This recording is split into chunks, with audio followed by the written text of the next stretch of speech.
Please go ahead and present your case. Sambit ng judge sa hearing na nagaganap kasalukuyan. This woman, including her son, have been accused of theft, but they have been wrongly accused. They are innocent. Tugon naman ng public attorney na nagtatanggol sa mag-inang si Vivian at Ismael. Naluluha pa rin si Vino sa kanyang nasaksihan. Ang dalawang akusado ay may puwang sa kanyang buhay. Si Ismael, ang binatang minsan niyang tinulungan noon 1 taon nang nakalipas, at si Vivian na parte na ng kanyang nakaraan. Si Vivian, na iniwan niya noon upang ipagpatuloy ang pag-aaral ng abogasya sa Amerika. Well, that I will decide. To arrive at an impartial judgment, I need to hear facts of the case from both of the parties. Muling sambit ng judge. Kung bago ka pa lang sa channel na ito, Ate Jane TV, huwag kalimutang pindutin ang notification bell and subscribe button. Sana po hindi naman malaking abala sa inyo ang pagpindot ng subscribe button dahil ang kapalit po nito ay ang pagsuporta para makapag-produce ng mga libreng stories sa mga channels ni Ate Jane. Maraming salamat!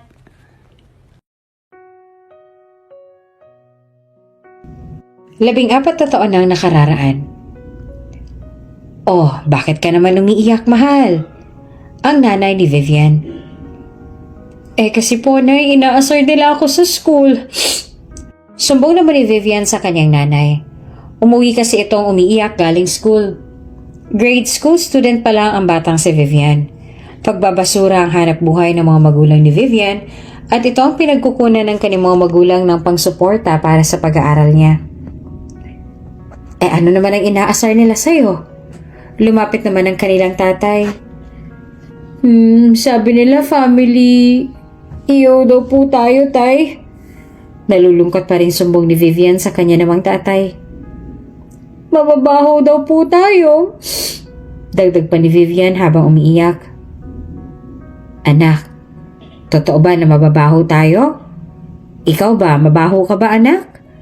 Hindi ba't naliligo ka naman palagi? Bago ka pa nga pumasok ng school, di ba naliligo ka naman? Sinusubukan ng nanay ni Vivian na paliwanagan siya. Oo nga naman, anak. Bakit tayo magpapa-apekto kung hindi naman totoo, di ba? Sang-ayon naman ang kanyang tatay. Saglit pa ay tumigil na ang batang si Vivian sa pag-iyak at niyakap siya ng kanyang ina. Alam mo, anak, hayaan na lang natin ang mga taong nanghuhusga sa atin. Kung sabihin nila na mabaho tayo, bahala sila, hindi ba? Ang importante, alam natin na hindi tayo mabaho kasi palagi naman tayong naliligo. Napatawa pa ng bahagya. Dagdag pa ng kanyang nanay. Tama, anak, kaya sa susunod na asarin ka nila, mas maigi na sabihin mo sa teacher mo para mapagsabihan sila. O gusto mo ba kami na lang ang pumunta ng school mo at pagsabihan ng mga nang-aasar sa'yo? Suggestion pa ng tatay niya. Naku, wag na po, tay. Okay na po ako. Tsaka tama po kayo. Mas mabuti pang wag ko na lang pansinin at magsasawa din po sila. Hindi naman po ako mabaho eh. Nakanguso pa si Vivian. Kinakahiya mo ba kami, anak, kasi yung hanap buhay natin pagbabasura? Biglang tanong naman ng nanay niya. Hindi po, nanay Proud na proud po ako kasi kayo po yung magulang ko. Kahit ganito po ang trabaho ninyo, ay nakakapasok po ako ng school at nakakabili ng pagkain natin. Ang mahalaga po ay marangal na trabaho. Mabilis naman na tugon ni Vivian. Napangiti naman ang nanay at tatay ni Vivian. Niyakap nila ito ng mahigpit. Kinabukasan ay sobrang agang nagising ni Vivian. At dahil maaga pa para pumasok ng school, ay naisip niyang sumama sa kanyang mga magulang upang mangalkal ng basura. Sure ka ba, anak, na sasama ka? Tanong ng kanyang ina na inaayos na ang kanyang gamit upang doon na maligo malapit sa pwesto ng pagkakalkala nila ng basura. Opo naman, ay. Hindi na naman po ako inaantok eh. Sagot naman ni Vivian.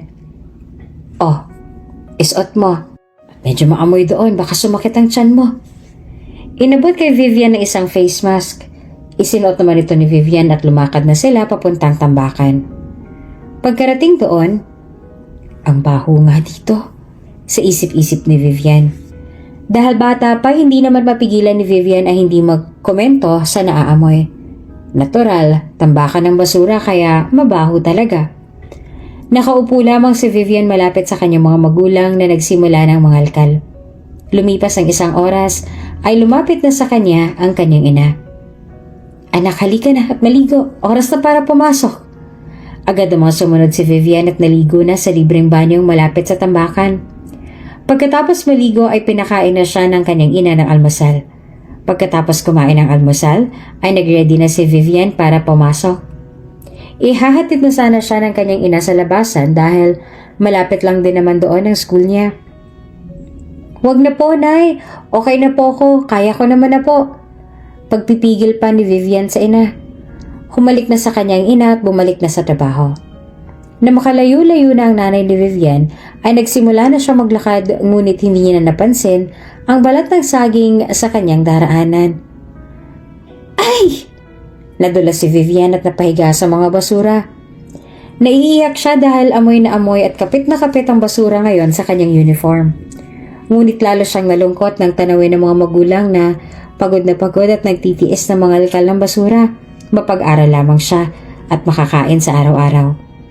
Kaya naman, ang binabalak niyang tawagin ng ina at sabihin dito ang nangyari, ay isinantabi niya na lang. Pumasok na lang si Vivian ng school na suot ang uniform na amoy basura. Yuck! So ew! Sino pa yung babaho? Malditang pang-aasar ng isa niyang kaklase. Hindi na nagsasalita si Vivian dahil sa pagkakataong ito ay totoo ng akusasyon sa kanya ng mga kaklase. Naiiyak na lamang siya ngunit pinigil niya ang pag-iyak at nagubog na lamang sa upuan. Patuloy na ng asar mga kaklase niya dahil wala pa rin ang kanilang teacher. Umiiyak na si Vivian. Hoy! Bakit niyo ba inaasar si Vivian? Bumalik na nga kayo sa mga upuan ninyo. Papunta na dito si teacher. Sabi ni Vino na kakagaling lang ng kantin. Bakit ka ba na-epal dito, Vino? Pinagtatanggol mo si Vivian? Kadiri! Bumalik na sa kanya-kanyang upuan ang kanilang mga kaklase ngunit ang nangaaway at nangbubuli kay Vivian ay nanatiling nakikipagtalo kay Vino. Bahala ka! You will gonna be like her. Sabagay, match naman yung name ninyo. She's Vivian, kadire. And you're Vino mabaho. Tumawa ng malakas at mapangasar. At nagtawanan na din lahat ng mga kaklase nila.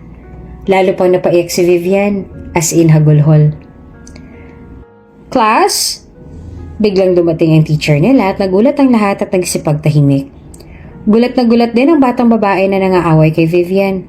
Kinabahan siya at huling-huli siya na wala sa kanyang upuan. Ganon din si Vino. I heard all your mean words, and I didn't like it. You know how prohibited to use foul words here and bully your classmates, right? Istriktong sambit ng teacher nila. Hindi naman nakakibo ang batang babae at nanatiling tahimik. Vino, please return to your seat. At bumalik na si Vino sa kanyang upuan. And you, Catalina? I want to see your parents tomorrow. Sabi naman nito sa batang babae na nangaaway kay Vivian. But teacher! Paiyak na tutol sana nito. Go back to your seat. Now! Mariin namang sagot ng teacher nila. Mabilis na bumalik sa kanyang upuan si Katerina. At si Vivian naman ay nanatiling nakasubsob at umiiyak. Lumapit ang kanyang teacher. Vivian, please stand straight. Malumanay na sabi nito kay Vivian. Umangat naman ang kanyang ulo si Vivian at awang-awa ang teacher niya nang makita na punong-puno ng mga luha ang mga mata nito. Napansin din ito na maamoy at madumi ang mga bandang likuran ni Vivian kaya siya inaasar ng mga kaklase nito. Kaya isinama niya ito sa faculty nila upang i-request ang bagong uniform. Teacher, wala pong ibabayad ang nanay at tatay ko dito. Sabit ni Vivian habang hawak-hawak ang bagong uniform niya na bigay pala ng kanyang teacher. Ano ka ba? Alam ko naman na hindi pa afford ng parents mo na bumili ng uniform mo na bago. Huwag kang mag-alala, Vivian. Ako nang bahala. Isipin mo na lang na advance birthday gift to sa'yo ni teacher, okay? Kaya sige na, maligo ka na doon sa toilet ng mga staffs at palitan mo na yung suot mo. Nakangiti namang sagot ng kaniyang teacher. Sabay abot pa ng isang paper bag na may mga lamang toiletries na gagamitin naman ni Vivian sa pagligo. Meron na rin itong disposable underwear dahil alam niyang kailangan din ito ni Vivian. Aware ang teacher ni Vivian sa kung anong klase ng pamumuhay meron ito. Alam din niya na nagbabasura lamang ang mga magulang ng bata, kaya't kung minsan na hindi talaga maiiwasan na asarin ito ng mga kaklase. Naawa na lamang siya sa sitwasyon ng bata, ngunit natutuwa siya dahil masipag na bata si Vivian at mataas ang grado. Nang bumalik na sila ng kwarto ay hindi na maamoy at madumi ang suot na uniform ni Vivian. Wow! Ang bango mo na, Vivian ah! Puri ng isa pa niyang kaklase. Oo nga, Vivian! Tapos, bago pang uniform mo! Sabi pa ng isa pa niyang kaklase. Nakangiti naman si Vivian at hindi na katulad kanina na punong-puno ng luha ang mga mata. Nakangiting nakamasid naman sa kanya ang batang si Vino, habang ang batang si Catalina naman ay nanggigigil sa isang tabi. Please go back to your seat now, Vivian, and let's start the class. At nagsimula na nga ang kanilang klase. Oh, anak, andyan ka na pala. Nagmano si Vivian sa kanyang ina, halos kararating lang niya galing sa tambakan. Parang may bago sa'yo, anak. Agad namang napansin ng kanyang tatay ang bago niyang uniform. Kanino yung suot mo, anak? Nakasampay sa labas yung uniform mo at saka... Teka, bakit mo pala nilabhan yon? Hindi ka naman marunong maglaba. Pagtataka pa ng kanyang nanay. Bigay po sa akin ni Teacher Nay, tay. Tapos po, nilaban ko na lang po yung uniform ko kasi akala ko po baka gabihin kayo eh. Wala po akong magawa kaya sinubukan ko pong maglaba kung marunong ako. Pagpapalusot ni Vivian. Mas minabuti na lamang niyang ilihim ang pagkakatumba niya sa basurahan dahil ayaw niyang mag-alala ang kanyang mga magulang. Kaya naman ang batang Vivian ay naglaban ng kanyang uniform kahit hindi pa siya marunong. Basta, matanggal lang ang amoy nito. Ay sus, si mamaya baka naglaro ka lang ng sabon, ha? Nangaasar namang sagot ng kanyang inay. Anak, wala naman tayong ibabayad sa uniform mo na yan. Nag-aalalang sabi naman ng tatay niya. Tay, nay, wala naman po kayong babayaran dito. Nagkatinginan ng mag-asawa. Bigay na daw po ito sa akin ni teacher kasi mabait daw po akong bata. Reward daw po niya sa akin kasi hindi daw po ako ma-absent. Hindi na lang din niya sinabi ang pag-iyak niya sa school dahil sa pambubuli ng ibang kaklase. Ang bait pala naman ng teacher mo, anak. Masayang sabi tuloy ng kanyang tatay. Napangiti na lamang si Vivian at napakamot ng ulo ng bagya. Ayan na si Vivian kadire. Narinig ni Vivian habang naglalakad pa uwi ng bahay dahil tapos ng kanilang klase.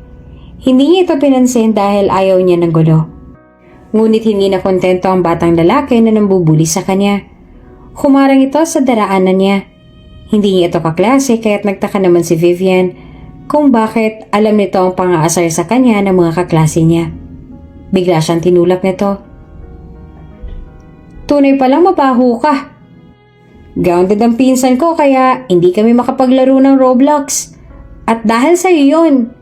Dagdag pa nito. Sino pinsan bang sinasabi mo?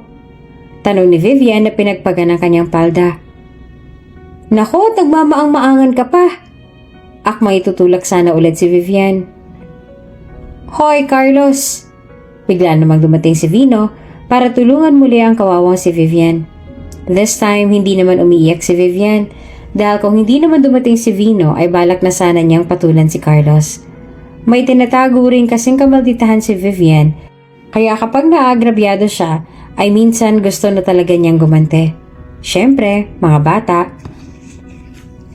Bakit ka naman nakikisali dito, Vino? Kilala pala ito ni Carlos, magkaibigan ng kanilang mga magulang. Kalalaki mong tao, pumapatol ka sa babae? Bakla ka ba? Gusto mo bang matulad ka sa pinsan mong si Catalina na grounded? Pananakot pa ni Vino. Napatingin naman sa kanya si Vivian. Kaya pala'y inaway ni Carlos dahil pinsan pala ito ng batang nang bubuli sa kanya. May araw din kayo sa akin. Pangbabanta pa ni Carlos sa tumakbo na rin. Binalikan na ni Vino si Vivian. Okay ka lang ba? Tanong nito sa batang si Vivian. Oo naman. Uupakan ko na sana kung hindi ka dumating eh. Pagyayabang naman ni Vivian. Matapang ka pala eh. Natatawa namang sagot ni Vino. Pero masama daw ang gumante, sabi ng nanay at tatay ko. Pahabol naman ni Vivian. Paano? Hahayaan mo na lang sila na apihin ka? Medyo naiinis naman na tanong ni Vino, hindi na nagsalita pa si Vivian. Pero salamat nga pala kasi palagi mo akong pinagtatanggol Bigla na lamang ito nagpasalamat. Wala yun. Sabi kasi ng mami ko, dapat daw pinagtatanggol ang mga naaapi. Kaya nga paglaki ko, gusto kong maging isang attorney. Nakangiting sabi ni Vino sabay umakyat sa hindi kataasan na tipak ng bato. Nakatingala naman si Vivian. Bumaba ka nga dyan, baka malaglag ka eh. Hinigit ng bahagya si Vino. Kaya napasalo ito ng baba. Kaya naman nahulog si Vino, ngunit hindi naman ganong kagrabe ang pagbagsak nito. Napaupo lamang siya. Sa halip na umiyak at masaktan ay nagkatawanan pa silang dalawa ni Vivian at simula nung araw na yon ay naging matalik na silang magkaibigan. Si Vino ang palaging nagtatakol kay Vivian sa tuwing binubuli ito ni Catalina. Maging ang pinsan nito na si Carlo ay wala na rin magawa sa tuwing kasama ni Vivian si Vino. Si Vino ay galing sa isang mayamang pamilya. Ang daddy niya ay isa sa pinakamayamang businessman sa kanilang lugar. Milyonaryo na talagang kanyang daddy nang makilala ang mommy niya. Mommy, I have homeworks po. Pwede po ba ako magpatulong? Isang hapon pagkagaling ni Vino sa school ay nagpapaturo siya sa kanyang mommy para sa kanyang homework. Naroon din ang daddy niya at nagkakape. Nakatingin lamang sa kanila. Ang tanging nasabi ng mommy niya habang nakatingin sa asawa. Tumitig lang din ang daddy ni Vino sa kanilang mag-ina. Vino? Bigla siyang tinawag ng daddy niya. Lumingon naman si Vino sa daddy niya at baka sa mukha nito ang pagka-disappointed. Come here. Sabay lapit namin sa ama. Paglapit ni Vino sa daddy niya ay tumalikod na ang mommy nito. Tinanaw niya ang mommy niya hanggang makaakyat na sa itaas at bumalik na ng kwarto. Dito ay nakaramdam na ng kalungkutan si Vino. Don't mind your mom. She's tired, I guess. Let me help you then. At ang daddy na lang niya nagturo sa kanya para sa homework niya. Nang matapos na silang gumawa ng homework ay nauna ng daddy niya sa taas at naiwan siya upang ayusin ang kanyang mga gamit. Maya-maya pa ay umakyat na rin si Vino para itago sa kwarto niya. Palampas na sana siya ng kwarto ng kanyang mommy at daddy ay may bigla siyang narinig na pagtatalo. Pinalampas ko ng ginawa mo kapalpakan because of your stupidity. I lost my big client because of that bullshit signature that you can't even do. And now, Vino? Hanggang kailan mo ba siya tatanggalan ng karapatan na makabonding ka about his studies? You didn't even care to learn by yourself. Ayaw mo din naman na mag-home study. Kaya kong palambasin lahat ng katangahan mo, Marietta. Pero ang about kay Vino, kung paano mo siya isineset aside during his pampering bond with you, I don't know. Biglang lumabas ang daddy ni Vino at naabutan siyang nakikinig sa kanilang pagtatalo ng asawang si Marietta. Napahiya ang daddy ni Vino na si Roger, kaya naman hindi na ito lumapit kay Vino upang magpaliwanag. Tiningnan lamang niya ang anak ng mata sa mata at umalis. Narinig na lamang ni Vino na umandar na ang sasakyan nito. Pinuntahan agad niya ang mami niya na iwang umiiyak sa kwarto nila. Mommy? Niyakap ng mahigpit ang luwaang si Marietta. Nakilala siya ni Roger na no read, no write.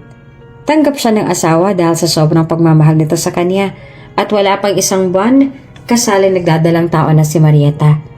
Ito na nga si Vino. Lalong napamahal si Marietta kay Roger.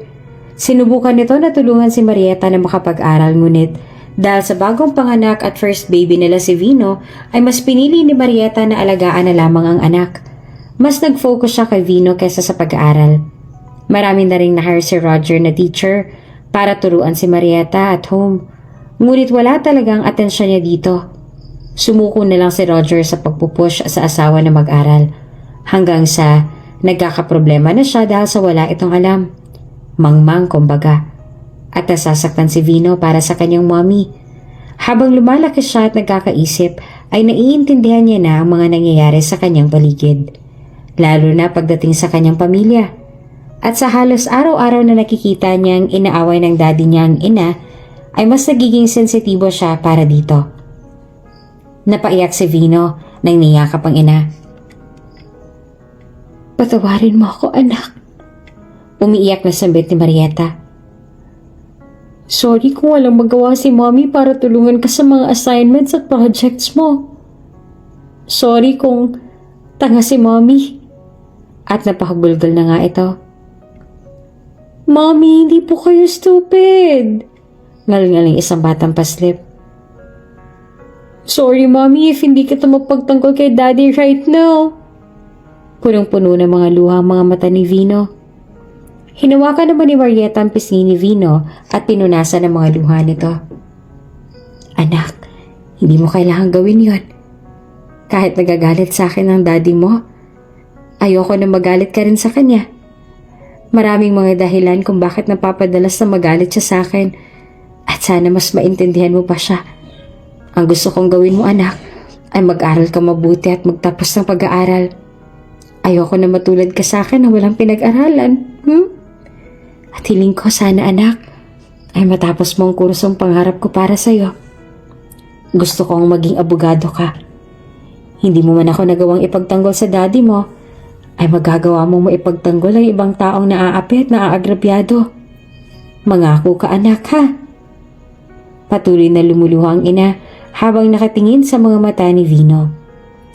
Hindi na umuwi ng gabing yon ng daddy niya. Lumipas ang 1 linggo, 2 linggo, buwan, at halos 1 taon na hindi na naging okay ang pagsasama ng kanyang mga magulang. Nagpa siyang makipaghiwalay si Roger kay Marieta at dahil wala namang sapat na kakayahan at kalinangan ay natalo si Marieta sa hearing at hindi nakuha ang custody ni Vino. Dinamdam ito ni Marieta. Nagkasakit siya at wala pang 1 buwan ay pumanaw na rin. Labis itong dinamdam ng batang si Vino. Ngunit tinatak niya sa isip niya ang palaging sinasabi ni Marieta na wag magagalit sa kanyang ama. Pinagpatuloy pa rin ni Vino ang kanyang buhay at ginugol ang sarili sa pag-aaral. "You miss her?" Tanong ni Roger. Dinalaw nila ang punto ni Marieta dahil birthday nito. Kakagaling lang nila ng Amerika dahil doon sila nag-spend ng summer. "So much, Dad. How about you? Did you miss her?" Medyo sarcastic na tanong ni Vino sa ama. Kahit pinakikisamahan niya ang ama, ay hindi pa rin niya mapigilan ang sarili na magtanim ng sama ng loob dito. Ito ang dahilan kung bakit nawala ang kanyang mommy.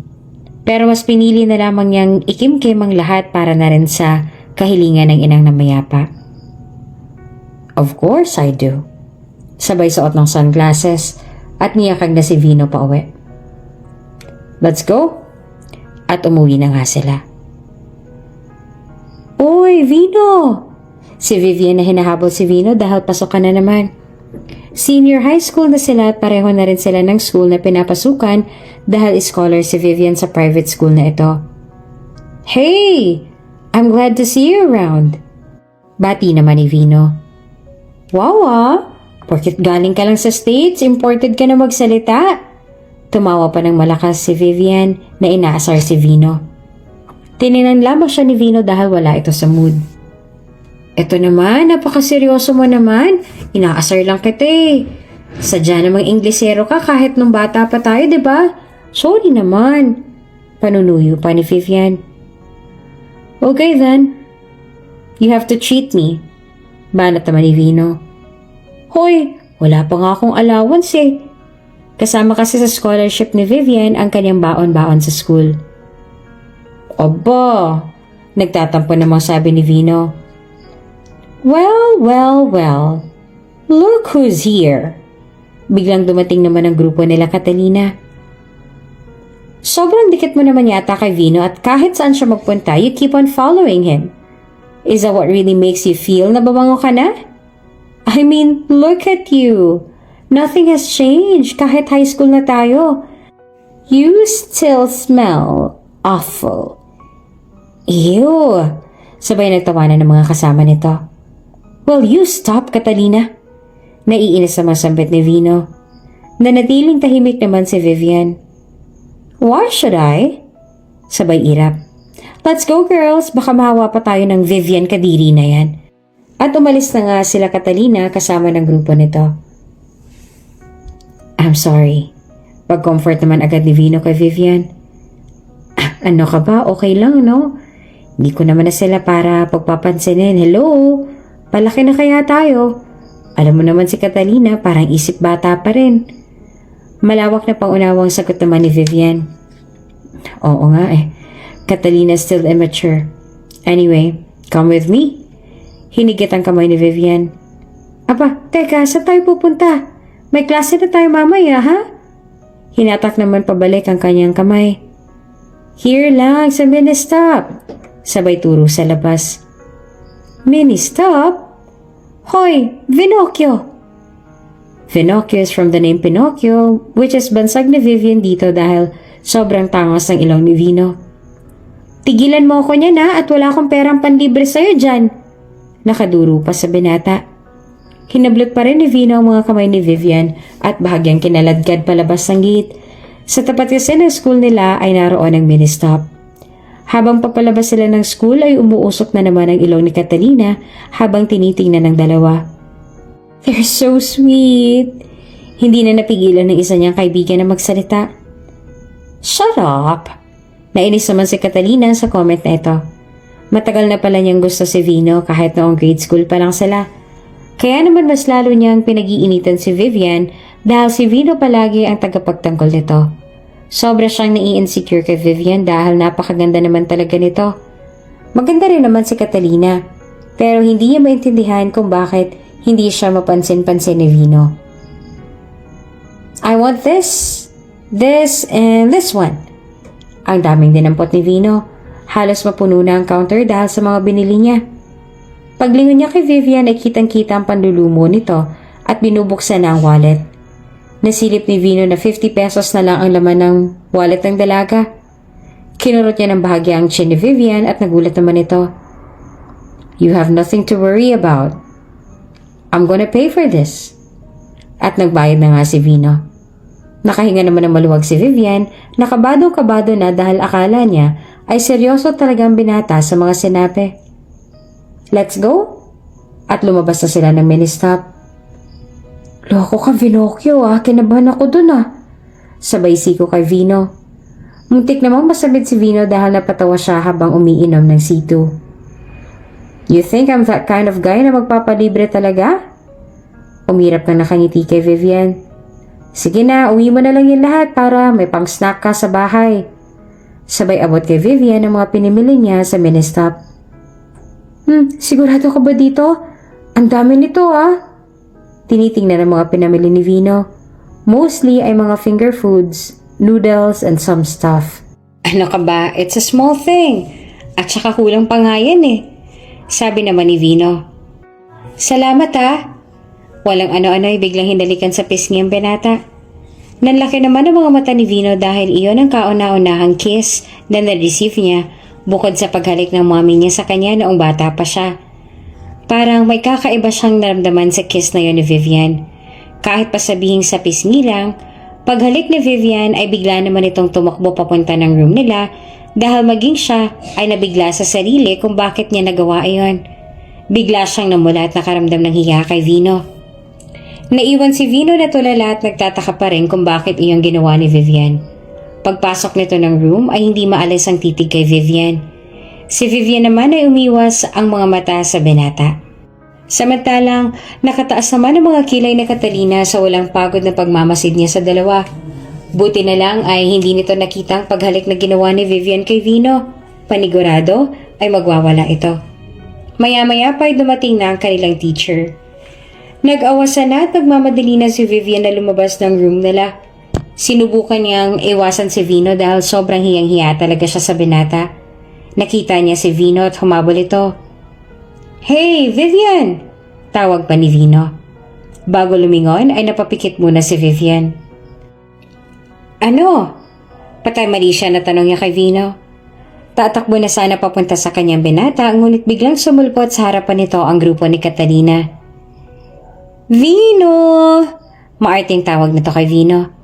Natigilan naman si Vivian, ngunit parang magandang pagkakataon nito para sa kanya upang makatakas na, upang makaiwas. Dahil nakaharang na sila Catalina sa daraanan ni Vino, ay hindi niya na natanaw si Vivian. What then, Catalina? Medyo naiinis siyang tanong sa dalaga. Remind ko lang sana sa'yo yung about sa sports fest natin. It's okay with you naman, diba? If ako yung magiging partner mo as your muse? Since yung professor naman natin yung nag-decide. Namimilipit ang mga dilang pagsasalita ni Catalina. You know what, Catalina? Do whatever you want. Sagot ni Vino na pilit pa rin tinatanaw si Vivian. So it's okay with you na? Excited ang tono ni Catalina. Whatever, okay, I have to go. At dumiretso na si Vino upang mahabol si Vivian. Ngunit paglabas niya ng campus ay wala na ito.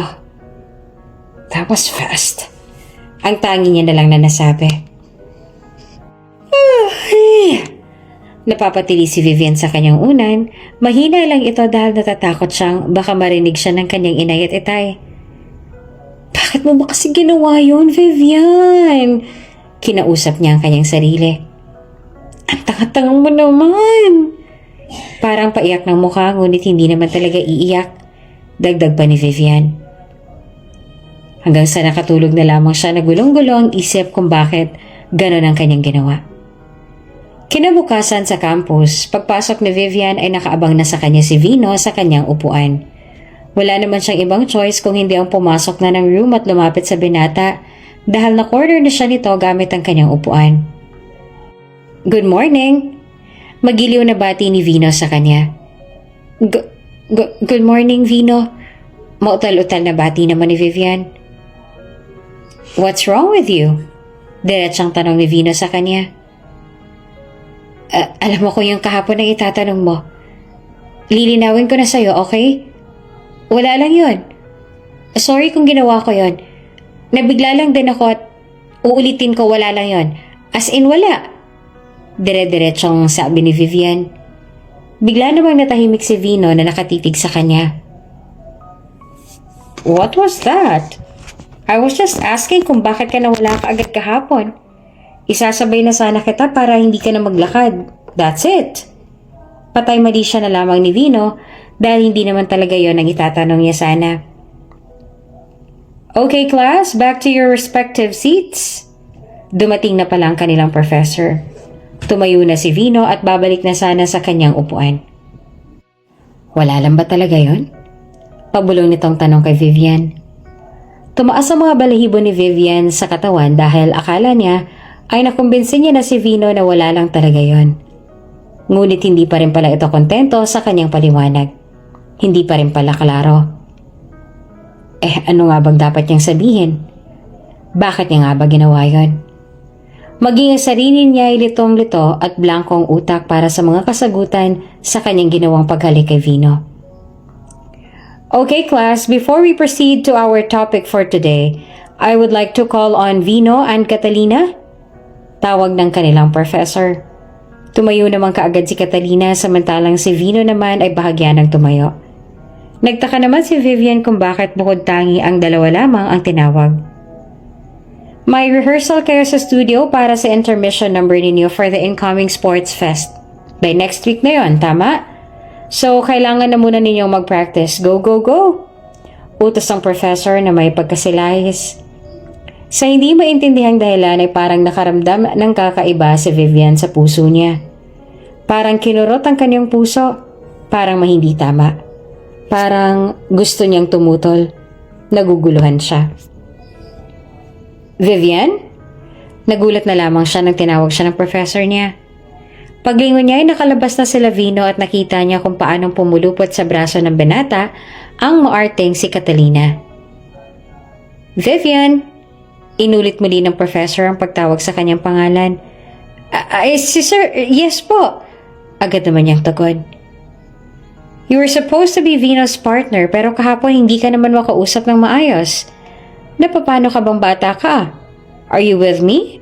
Are you good now? Saka palang naalala ni Vivian na kahapon pa pala nila na pag-usapan ang about sa sports fest. Vivian, is it okay with you kung maging partner ka ni Vino as his muse?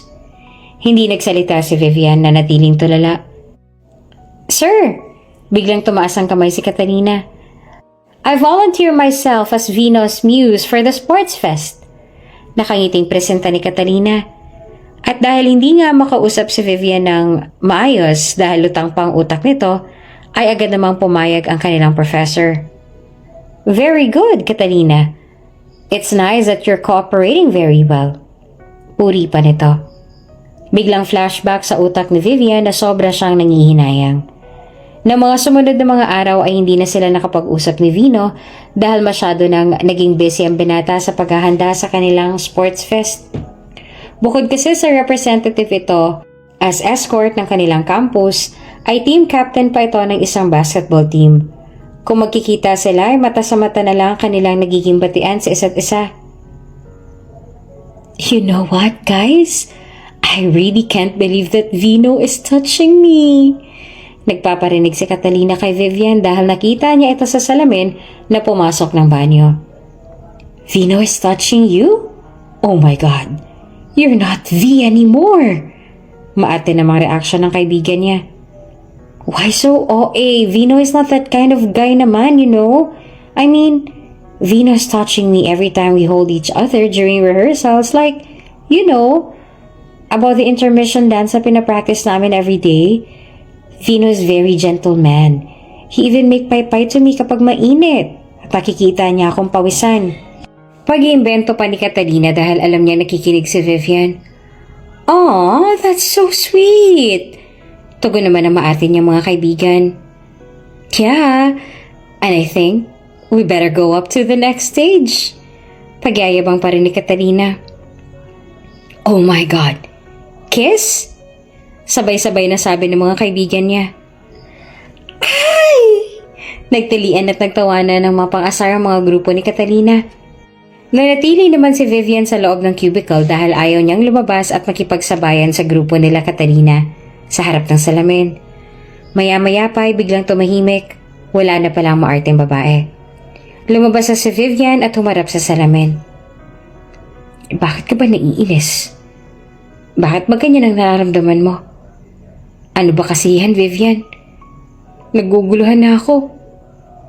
Palagi ka sa isip ko, Vino. Mawala ka na, please. Kinakausap ni Vivian ang sarili sa harapan ng salamin. I knew it! Nagulat siya dahil naroon pala sa kabilang cubicle si Catalina at hinuli lang siya. And the worst, may hawak itong phone at nirecord niya ang lahat ng sinabi niya. Catalina? Gulat na reaksyon ni Vivian. Do you really think na magugustuhan ka ni Vino? Look at yourself, Vivian. Ayun ang salamin sa harapan mo, oh. Tingnan mo kung gaano kakalayo sa akin. Vino deserves a girl like me. A girl na pwede niyang iharap sa daddy niya. Eh ikaw, anong klase ka bang tao? Mayaman ka ba? You're just a rag to us. Pangungutya pa ni Catalina sa kanya. Nakakumo sa mga kamay ni Vivian. Gusto niya nang patulan si Catalina ngunit hindi niya maaaring gawin yon dahil nakasalalay dito ang kanyang scholarship. Kapag nakipag-away siya ay maaapektuhan ng kanyang libreng pag-aaral at ayaw niya namang mangyari yon. Mas pinili na lamang ni Vivian na manahimik at hindi na lamang pumatol. Naiwan siyang umiiyak dahil nasasaktan siya sa mga sinabi ni Catalina. May katotohanan naman kasi ang sinabi nito. Hindi siya kailanman magugustuhan ni Vino dahil hindi siyang tipo nito. Malabong magugustuhan siya ng binata dahil isa siyang anak mahirap at magbabasura. Napakalayo nga naman niya kay Catalina at mas bagay sila. Saglit pa ay natauhan na si Vivian. Naiintindihan niya na kung bakit niya hinalikan sa pisngi si Vino. Gusto niya ang binata. Selos ang kanyang nararamdaman between Vino and Catalina. Pero wala siyang karapatan sa kanyang mga nararamdaman. Tama naman si Catalina. Hindi niya dapat ito maramdaman dahil hindi siya magugustuhan ni Vino. Mabuti na lamang At itinago ni Vivian ang nararamdaman at pinilit na huwag ipahalata sa tuwing nakikita at nakakasalubong ang dalawa. Nagsimula na siyang umiwas sa binata. Dumating na ang araw ng sport fest nila. Wow, you look stunning!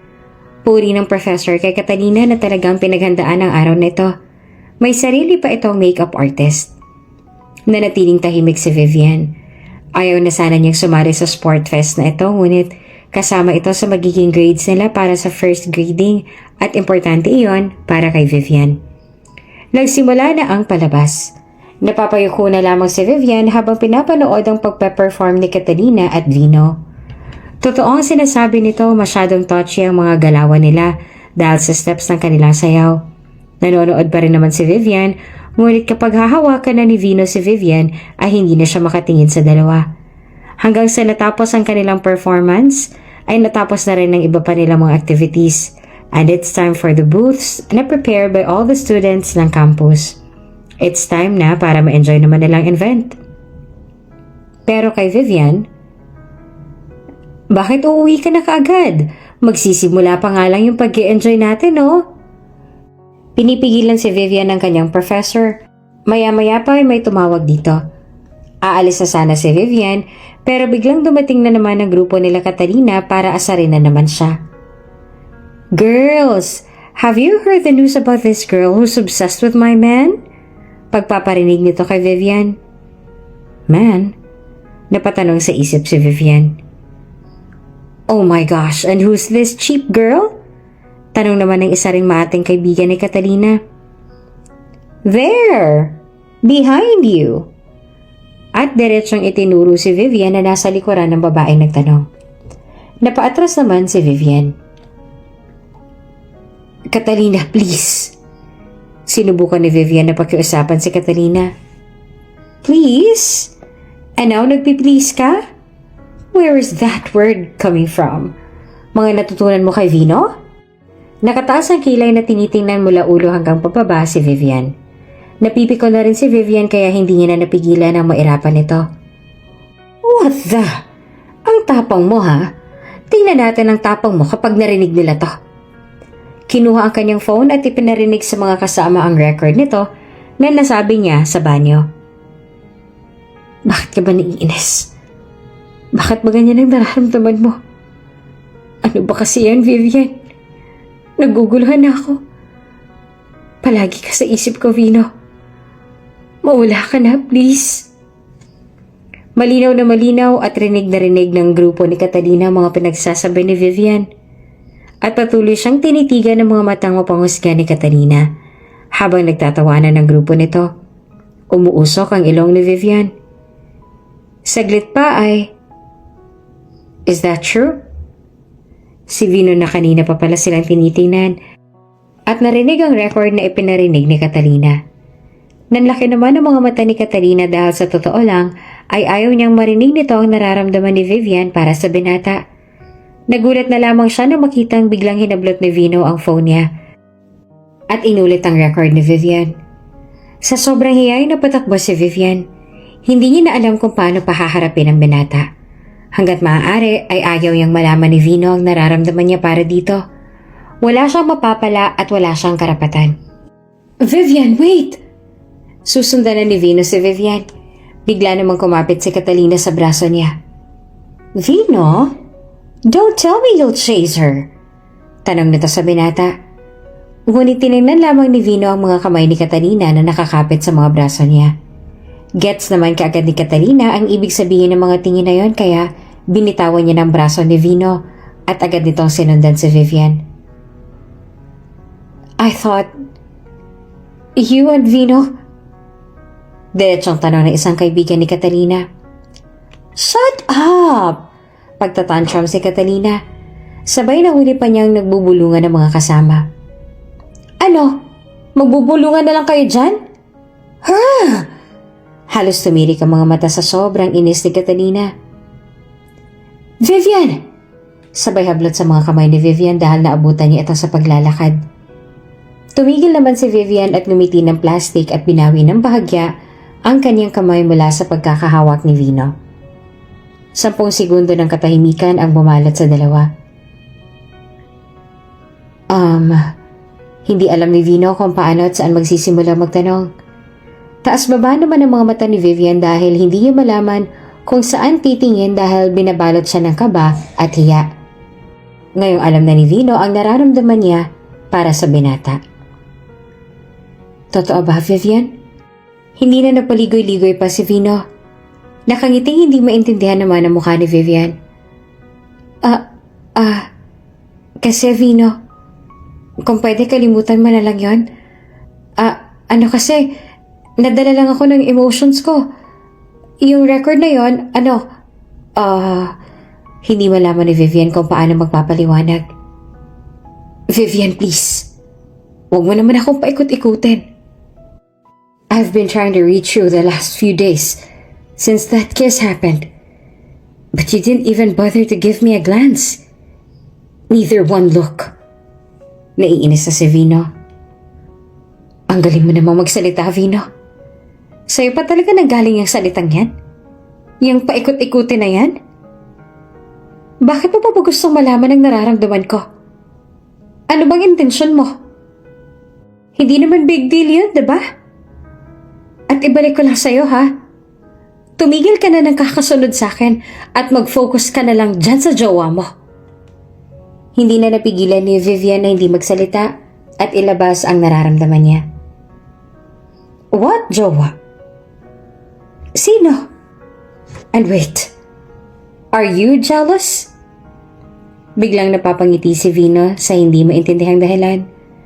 Tumingin naman ng masama sa kanya si Vivian. Alam mo, uuwi na ako. Please lang layuan mo na ako dahil ayoko ng gulo. Ako ang aalis na sana si Vivian, ngunit nahigit ni Vino ang kanyang mga kamay at sinakmal siya ng halik nito. Hindi na rin napigilan ni Vivian ang sarili at tumugon na rin siya sa mga halik ni Vino. Maya-maya pa ay natauhan siya. Tinulak niyang bigla si Vino at pulang-pulang pisngi ni Vivian. Kinuha ni Vino ang kanyang mukha at hinaplos ang makinis at namumula niyang mga pisngi. You're beautiful. Inside and out. I never thought I will have the special feelings for you, Vivian. I do admire you. I like you. Mata sa matang pagko-confess ni Vino. Sa hindi namang kalayuan ay naroon si Catalina at ang mga kaibigan nito. Hindi na siya para makipagkompetensya pa. Sumuko na siya at tumalikod na. Bumalik na siya ng campus. Pero si Catalina, hindi pa rin mawala sa isip ni Vivian na girlfriend ni Vino ito. I don't know why you keep on insisting about her. But believe me, Vivian, walang kami, no? Even friends, hindi. It's all about the sports fest and nothing else. And we're done about it. Nakangiting paliwanag ni Vino.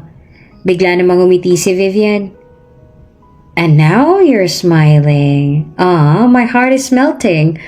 Halatang-halata ang pagkakilig ni Vino sa mga ngiting nakikita sa magandang mukha ni Vivian. Gusto mo pa rin ba ako kahit mahirap lang kami at amoy basura ako minsan? Muling hirit na tanong ni Vivian. Lumapit naman ang bahagya si Vino kay Vivian at inilapit ang mukha kay Vivian. Sobrang lapit. Ramdam at rinig nilang mabilis sa pagtibok ng kanilang mga puso para sa isa't isa. Kahit amoy poops ka pa. Biro naman ni Vino, sabay smack naman kay Vivian. Hoy, nakakarami ka na ha? Kinikilig din naman si Vivian. I'm sorry, I just can't help it. Sabi naman ni Vino na pinupungayan ng mga mata si Vivian. Wait lang. I kept on telling you about my feelings. How about you? Tell me, Vivian. Do you feel the same thing? Muling tanong ni Vino kay Vivian. Bingi ka ba? Natatawang tanong naman ito. Nakatitig naman sa kanya si Vino na nagtataka sa tanong sa kanya ni Vivian. Narinig mo naman siguro yung record ni Catalina, diba? Nahihiya pa rin si Vivian kapag binabanggit ito. Tapos yung kiss kanina, ano pa bang kailangan mong itanong? Nahihiya pa rin dugtong ni Vivian. So ano? Tayo na ba? Abot hanggang tengang mga ngiti ni Vino habang tinatanong si Vivian. Dahil gusto naman talaga niya ang binata ay mabilis na tumugon si Vivian. Oo nga! Natatawa pang sagot ni Vivian. Woo! Yes! May girlfriend ako! Tapos BFF ko pa. Woo! Instant! Hindi mapigilan ni Vino na magsaya. Sigaw siya ng sigaw. Hoy, huwag kang maingay! Natatawa. Hindi rin mapigilan ni Vivian ang sayang nararamdaman dahil ngayon ay official boyfriend niya na ang dati ay BFF lang niya. Lumipas ang mga araw at buwan ng kanilang relasyon ay mas lalong nagtitibay ang pagmamahala ni Vino at Vivian. Palagi sila magkasama sa lahat ng oras at hindi naman nila napapabayaan ang kanilang pag-aaral dahil inspirasyon nila ang isa't isa.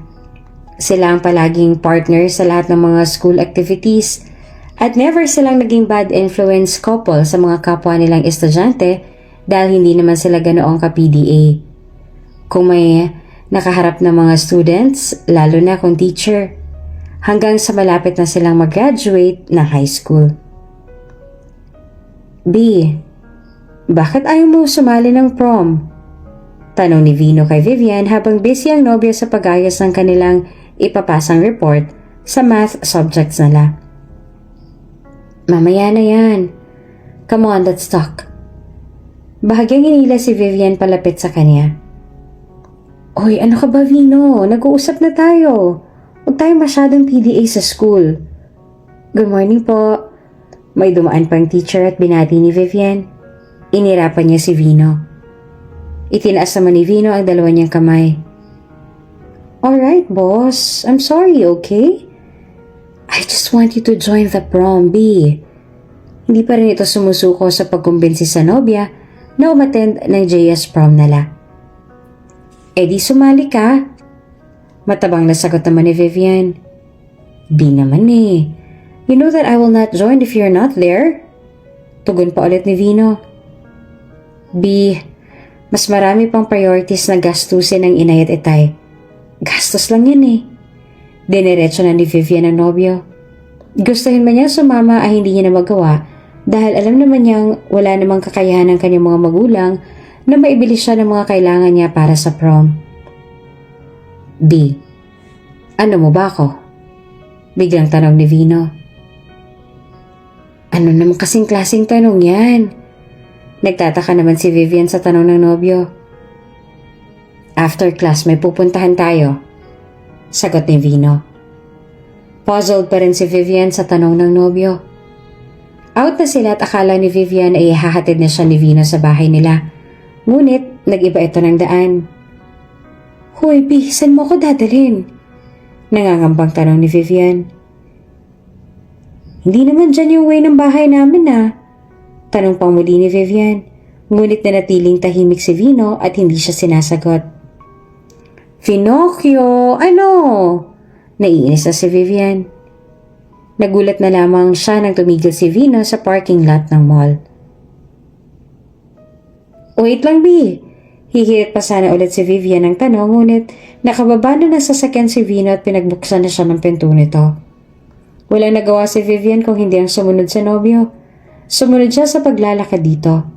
Pumasok sila sa isang boutique.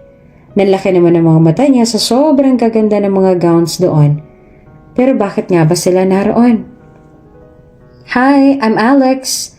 Lumapit sa kanya ang manager ng boutique na kaibigan pala ni Vino. Dito kasi madalas ang mommy niya noon kapag may pupuntahan silang mga events.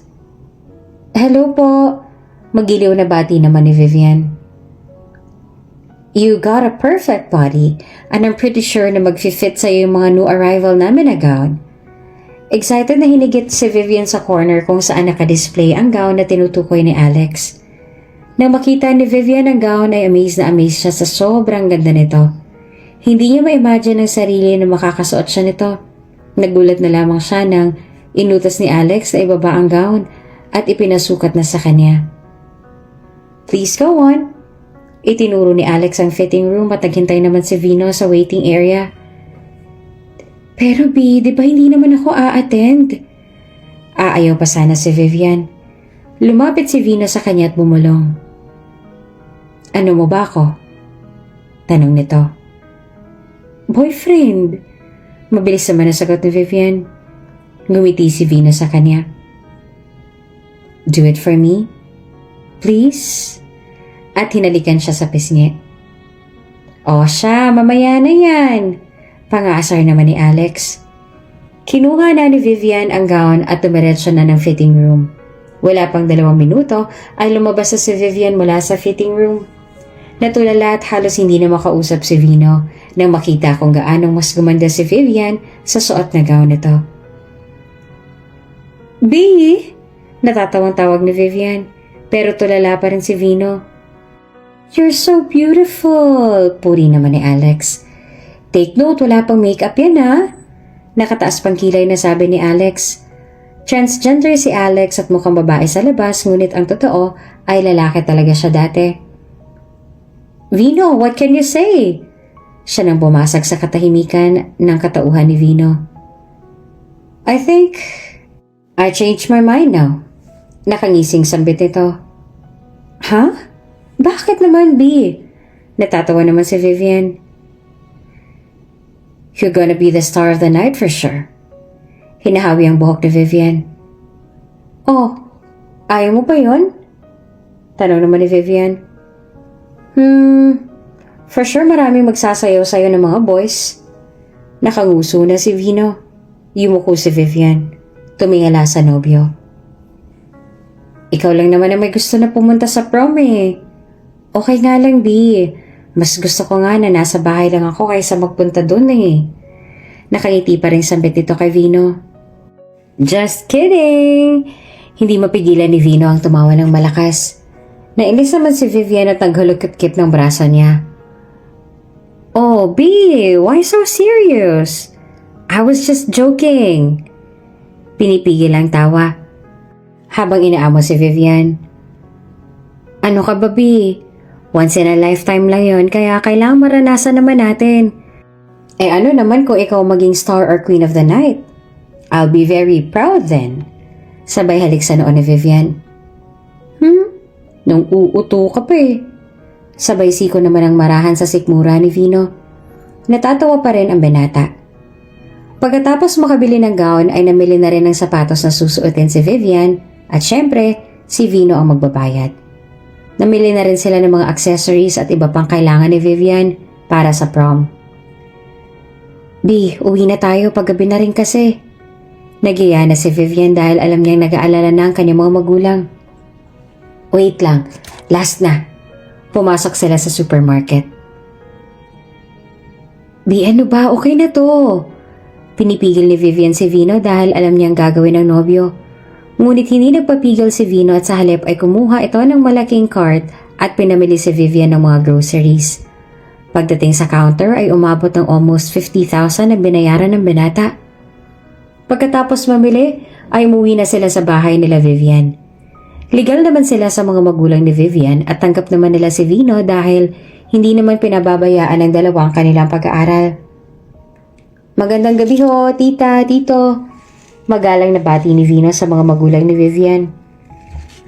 Aba iho, napakarami naman yata ng pinamili mong to. Nahihiyang sabi ng nanay ni Vivian. Napangiti naman si Vino. Nako, salamat iho ha. At palagi ka nakasuporta sa anak namin na si Vivian. Salamat at inaalagaan mo siya ng tama. Nabanggit nga sa amin na sasama na daw siya sa JS prom.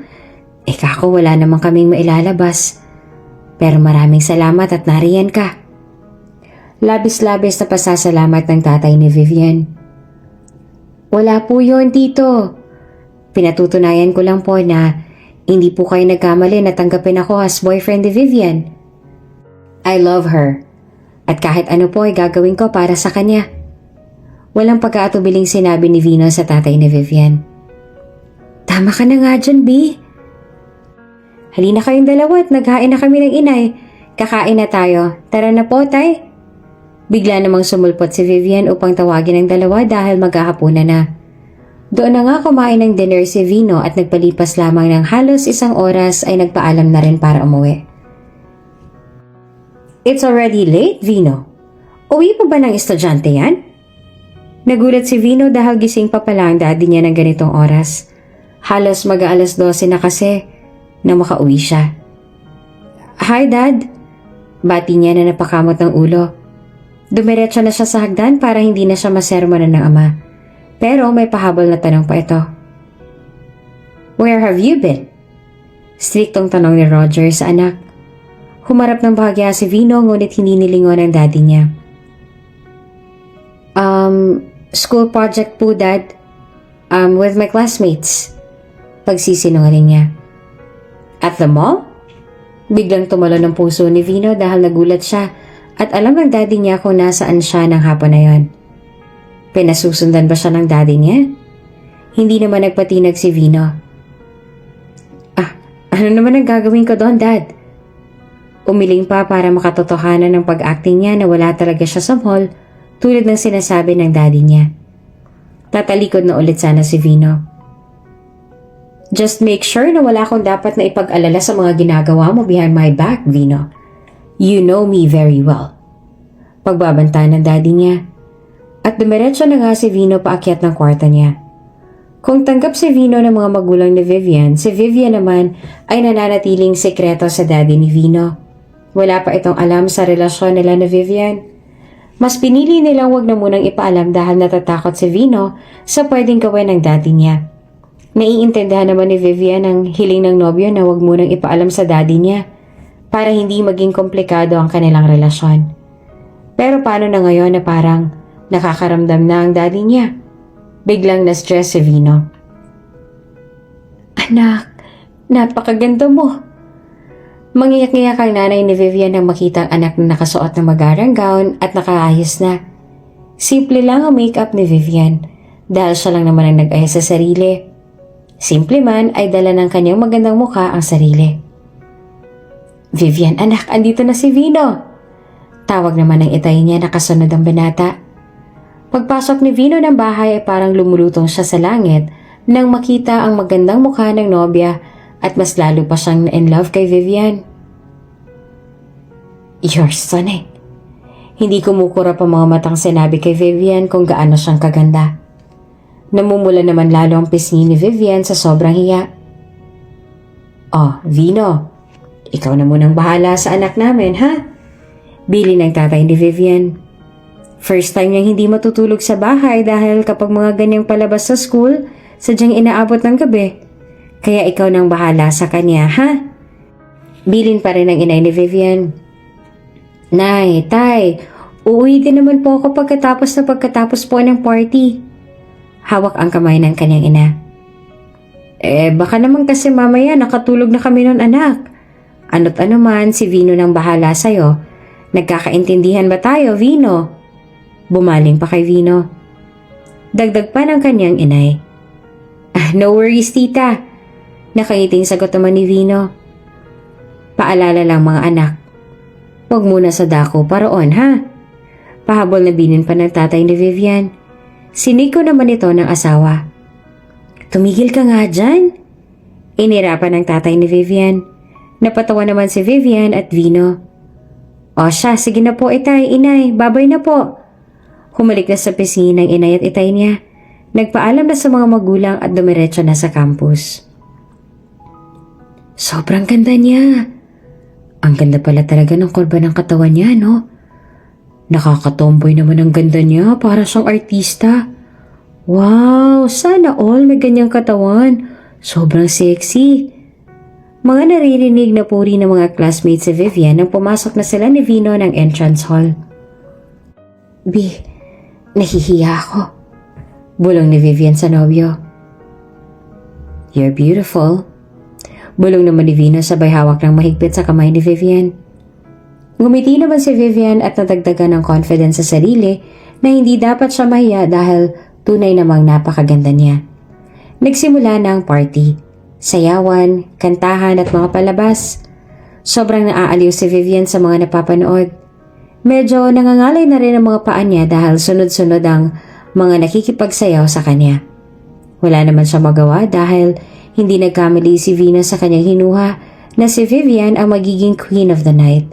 Lalo pa silang natuwa dahil si Vino naman ang king of the night. Hinakot nila ang lahat ng awards. Sobrang saya ni Vivian at sobrang worth it ng pag-attend nila ng JS prom. Tunay namang napaka-unforgettable ng gabing yon para kay Vivian. Pasado 1:00 na matapos ang party nila. Nagsiuwian ng iba nilang mga kaklase at mga teachers. B, they wanna hang out and they're inviting us. Itinuro mga kaklase nila na naghihintay sa dulo ng hallway. Ha? Saan naman daw pupunta? Tanong naman ni Vivian. I don't know, pero for sure mag-e-enjoy tayo. Let's get wild and free for tonight. Pamimilit pa ni Vino kay Vivian. At dahil ito ang kauna-unahang pagkakataon ni Vivian na hindi matutulog sa kanila, ay sinagad niya na ang oras na makasama ng matagal ang nobyo. Gusto niya ring i-try kung paano pa ma-enjoy kasama ng iba pa nilang mga kaklase. School at bahay lang kasi palagi si Vivian. Ngayon, masusubukan niya na kung paano talaga ang pakiramdam ng isang teenager na katulad niya. Woo! Pagpasok pa lang ng bar ay nagsisisigaw na si Vino. Sobrang namiss niya ng mga ganitong hangouts. Ginagawa niya kasi ito nung nasa Amerika siya. Napapakunot naman ang noon ni Vivian dahil first time niyang makapunta sa ganitong klase ng lugar. Maingay, pero nagigiliw siya. Masaya siya dahil kasama niya si Vino at hindi binibitawan ang kamay niya. You wanna try this, B? Inaalok si Vivian ng tequila. Ininom naman ito ni Vivian. Halos maduwal pa si Vivian dahil first time niya makainom ng alak. How's the taste? Habang tumatawa si Vino ay tinatanong na hindi mapigilang matawa. Ang pait! Sabi naman ni Vivian. Okay. No for this one. Ibababa na sana ang baso at bote nang biglang hinablot ni Vivian. Kung anong trip mo ngayong gabi? Trip ko na din. At in-enjoy ni Vino at Vivian ang gabi. Inangkin nila ang stage at sumayaw ng sumayaw. Hindi naman akalain ni Vivian na ganito palang pakiramdam ng nasa labas. Para siyang si Pandora na nakalabas sa kanyang box, sa kanyang sariling mundo. Maya-maya pa ay nagyakag na si Vivian dahil medyo nahihilo na siya pero hindi naman lasing. Nagpaalam na sila sa mga kasamahan nila. Sige pare, ingat! Bye guys! Sumakay na silang dalawa ng kotse. Katahimikan. Saglit pa hindi na napigilan ni Vino ang sarili at sinakmal na ng halik si Vivian. Kanina pa kasi niya ito gustong halikan pero hindi niya magawa dahil nire-respeto niya ang nobya at ayaw niyang halikan ito sa hindi tamang lugar. Tumigil siyang bigla dahil naramdaman niyang hindi tumutugon si Vivian. Oh, I'm sorry B. Hindi ko sinasadya. So, ihahatid na kita? Patay mali siya na tanong ni Vino. Hinawakan ni Vivian ang kamay ni Vino. Gusto kong sulitin ang gabing to na kasama ka, B. Seryosong mukha ni Vivian. Kaya naman pinaandar na ni Vino ang sasakyan at dinala si Vivian sa isang mamahaling hotel at nag-check-in sila doon. Are you sure you'll be okay with this? Tanong ni Vino kay Vivian. Ngumiti naman ng malumanay si Vivian. You can sleep here. Tinapik ang kama. And I'll sleep in the couch. Sabay turo sa sofa na malapit sa may bintana. Sabi pa ni Vino. Nahiga na rin si Vivian. Dito ka na lang sa tabi ko, B. Gusto kitang kayakap. Paglalambing pa nito. Are you sure? Paninigurado ni Vino dahil nagulat siya sa alok ng nobya. Tumango naman na nakangiti si Vivian. Nahiga na si Vino at dahan-dahang niyakap si Vivian. Katahimikan. Ang lakas ng kabog ng dibdib ng bawat isa. Walang gustong magsalita. Binalot sila ng hiya at kaba dahil ito ang kauna-unahang pagkakataon na masosolo nila ang isa't isa. Ngunit talagang hindi na napigilan ni Vino ang sarili. Marahan niyang kinuha ang pisngi ni Vivian at dahan-dahan dinampian ang kanyang mga labi ang noo ni Vivian. Pababa sa mga labi nito. It was a gentle kiss. Vivian melt. Kisses him back. As they fall into one another, their passion building. Vivian hit the bed as Vino climbed on top of her. Sinubukan ni Vivian na ilayo ng bahagya ang katawan ni Vino pero kapwa nasa sukdulan na sila ng pagkawala sa sarili. Vino pinned Vivian's hands over her head as his lips came crashing down to her. Vino kisses her harder, tasting them, feasting on them. Vivian then moaned as Vino's tongue stroked and teased, making her temptation to taste him back stronger than ever. And that unexpected thing happened. I love you so much, Vivian. And I promise to treasure you and keep this moment. Thank you for the trust. Sabay halik sa noo ni Vivian. Para namang lumulutang sa sobrang saya si Vivian ng araw na yon. Ang hindi niya alam ay huling pagkikita na pala nila ito. Hindi na pumasok si Vino kinabukasan. Ang buong akala ni Vivian ay may sakit lamang ito at naghintay pa rin siya at umasa na papasok ito sa mga susunod na araw, ngunit wala ng Vino na nagparamdam at ni anino nito sa kanilang bahay ay hindi nagpapakita. Isang linggo na ang lumipas ngunit hindi pa rin pumapasok si Vino. Nilakasan na ni Vivian ang loob na tanungin ng kanilang professor. I'm sorry not to tell you earlier, Iha. But yes, Vino already went back to the States. Hindi ko na ipinaalam sa klase kasi as requested ng daddy niya. Sabi niya, it's confidential. Hinawakan ang kamay ni Vivian. I'm sorry, Vivian. Sinusubukan itong i-comfort si Vivian dahil alam niya at saksi ang professor na ito sa pag-iibigan ng dalawa. Alam niya kung paano nadala ni Vivian at Vino ang kanilang relasyon kasabay ng pag-aaral. Hindi na napigilan ni Vivian ang sarili. Sasabog na ang puso niya. Kaya naman tumakbo na siya palayo bago pa man makita ng teacher niya ang kanyang pag-iyak. Habang tumatakbo, hindi niya na napigilan ng mapahagulhol. Tumakbo ng tumakbo hanggang sa mapagod. Doon siya dinala ng sarili niya sa malawak na hardin ng campus nila. Iyak ng iyak si Vivian. Hindi niya na makontrol ang emotions niya dahil sa sobrang sakit na nararamdaman. Hindi niya matanggap na bigla na lang nawala si Vino nang ganon-ganon na lang. Pagkatapos ng lahat, iniiyak na ni Vivian ang lahat ng sakit at bigat na nararamdaman niya para sa taong minahal niya ng buong buo at ibinigay ang kanyang pagkatao. Ngayon, ay iniwan na siya sa ere at wala man lang ni Haniho na nagpaalam sa kanya. Anak, bakit hindi mo ginagalaw ang pagkain mo? Pagtataka ng inay ni Vivian. Ilang araw ka nang ganyan ah. Dagdag pa nito. Wala po akong gana, Nay. Malumanay na sagot naman ni Vivian. Ngunit hindi pa rin makumbinsi ang nanay niya kaya sinubukan ni Vivian na kumain. Paborito mo yan, anak, diba? Sabi naman ng kanyang itay. Isda sa miso kasi ang ulam nila. Maya-maya pa ay biglang naduwal si Vivian at tumakbo sa lababo. Nagkatinginan na mag-asawa. Saglit pa ay lumapit ang ina ni Vivian. Vivian, may tonong tawag na ta sa anak. Nay, kinakabahan naman si Vivian dahil alam niyang may kakaiba siyang nararamdaman. Kailan lang huling dalaw mo? Diretsong tanong nito. Nakatitig si Vivian sa ina at hindi malaman kung paano sasagot. Vivian! Tumaas na ang boses nito. Sumunod na ang tatay ni Vivian. Ma, ang boses mo, natatakot sa'yo ang bata eh. Sinusubukan nitong pakalmahin ng asawa. Hindi pa po ako nagkakaroon ngayong buwan, Nay. Mautal-utal na sagot ni Vivian. Nangingilid na ang luha ng kanyang inay. May dapat pa kaming malaman, Vivian? Nanginginig na ito sa galit. Nanatiling tahimik si Vivian at nakayuko. Sumagot ka! Hindi na napigilan ng inay niya na sumagot. Vivian, anak, sabihin mo na sa amin ng inay mo ang totoo. Malumanay naman na sabi ng kanyang itay. Naiiyak na itinaas ni Vivian ang kanyang muka.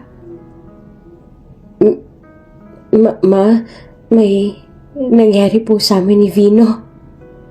Unti-unting pumatak ang mga luha niya sa kanyang pisngi. at bumuhos sa mga luha ng nanay niya at hindi na napigilang mapagulhol. Alam na alam niya na at sigurado siyang buntis ang anak na si Vivian. Napapailing na lang din ang tatay niya at tumakbo si Vivian sa kanyang mga magulang at lumuhod. Inay, itay patawarin niyo po ako. Hawak ang kamay ng ina habang umiiyak. Pero nanatiling tahimik ang ina at patuloy na umiiyak. Maya-maya pa ay nangyari ng hindi inaasahan. Nag-collapse ang nanay ni Vivian dahil tumaas ang presyon ng dugo. Huli na ang lahat ng dinala nila ito sa ospital. Wala na ang nanay ni Vivian. Nay! Nagwawala si Vivian sa ospital. Iyak na iyak. Sobrang sakit na nangyari sa kanya. Patong-patong na problema at pasakit. Nailibing na rin kaagad ang kanyang inay dahil wala naman silang ibang kamag-anak na hinihintay. Vivian, alam kong hindi ka pa handa na pag-usapan natin ito. Pero bilang ama mo, wala nang inay mo.